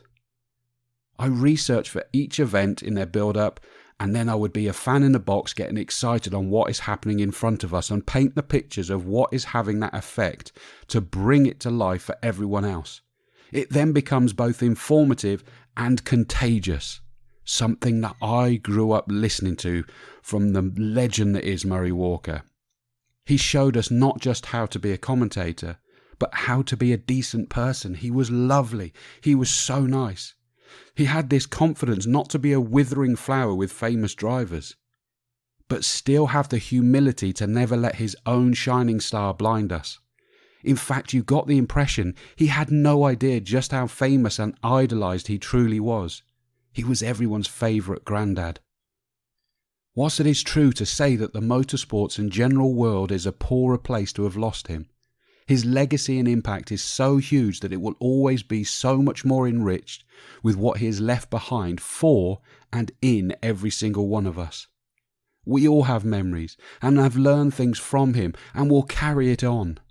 How much more successful was Formula One because of him? I think massively. A phenomenal legacy from an incredible man. To quote the great man from when Damon Hill won the F1 championship in 1996, I've got to stop because I've got a lump in my throat. Rest in peace, Murray Walker, and thank you.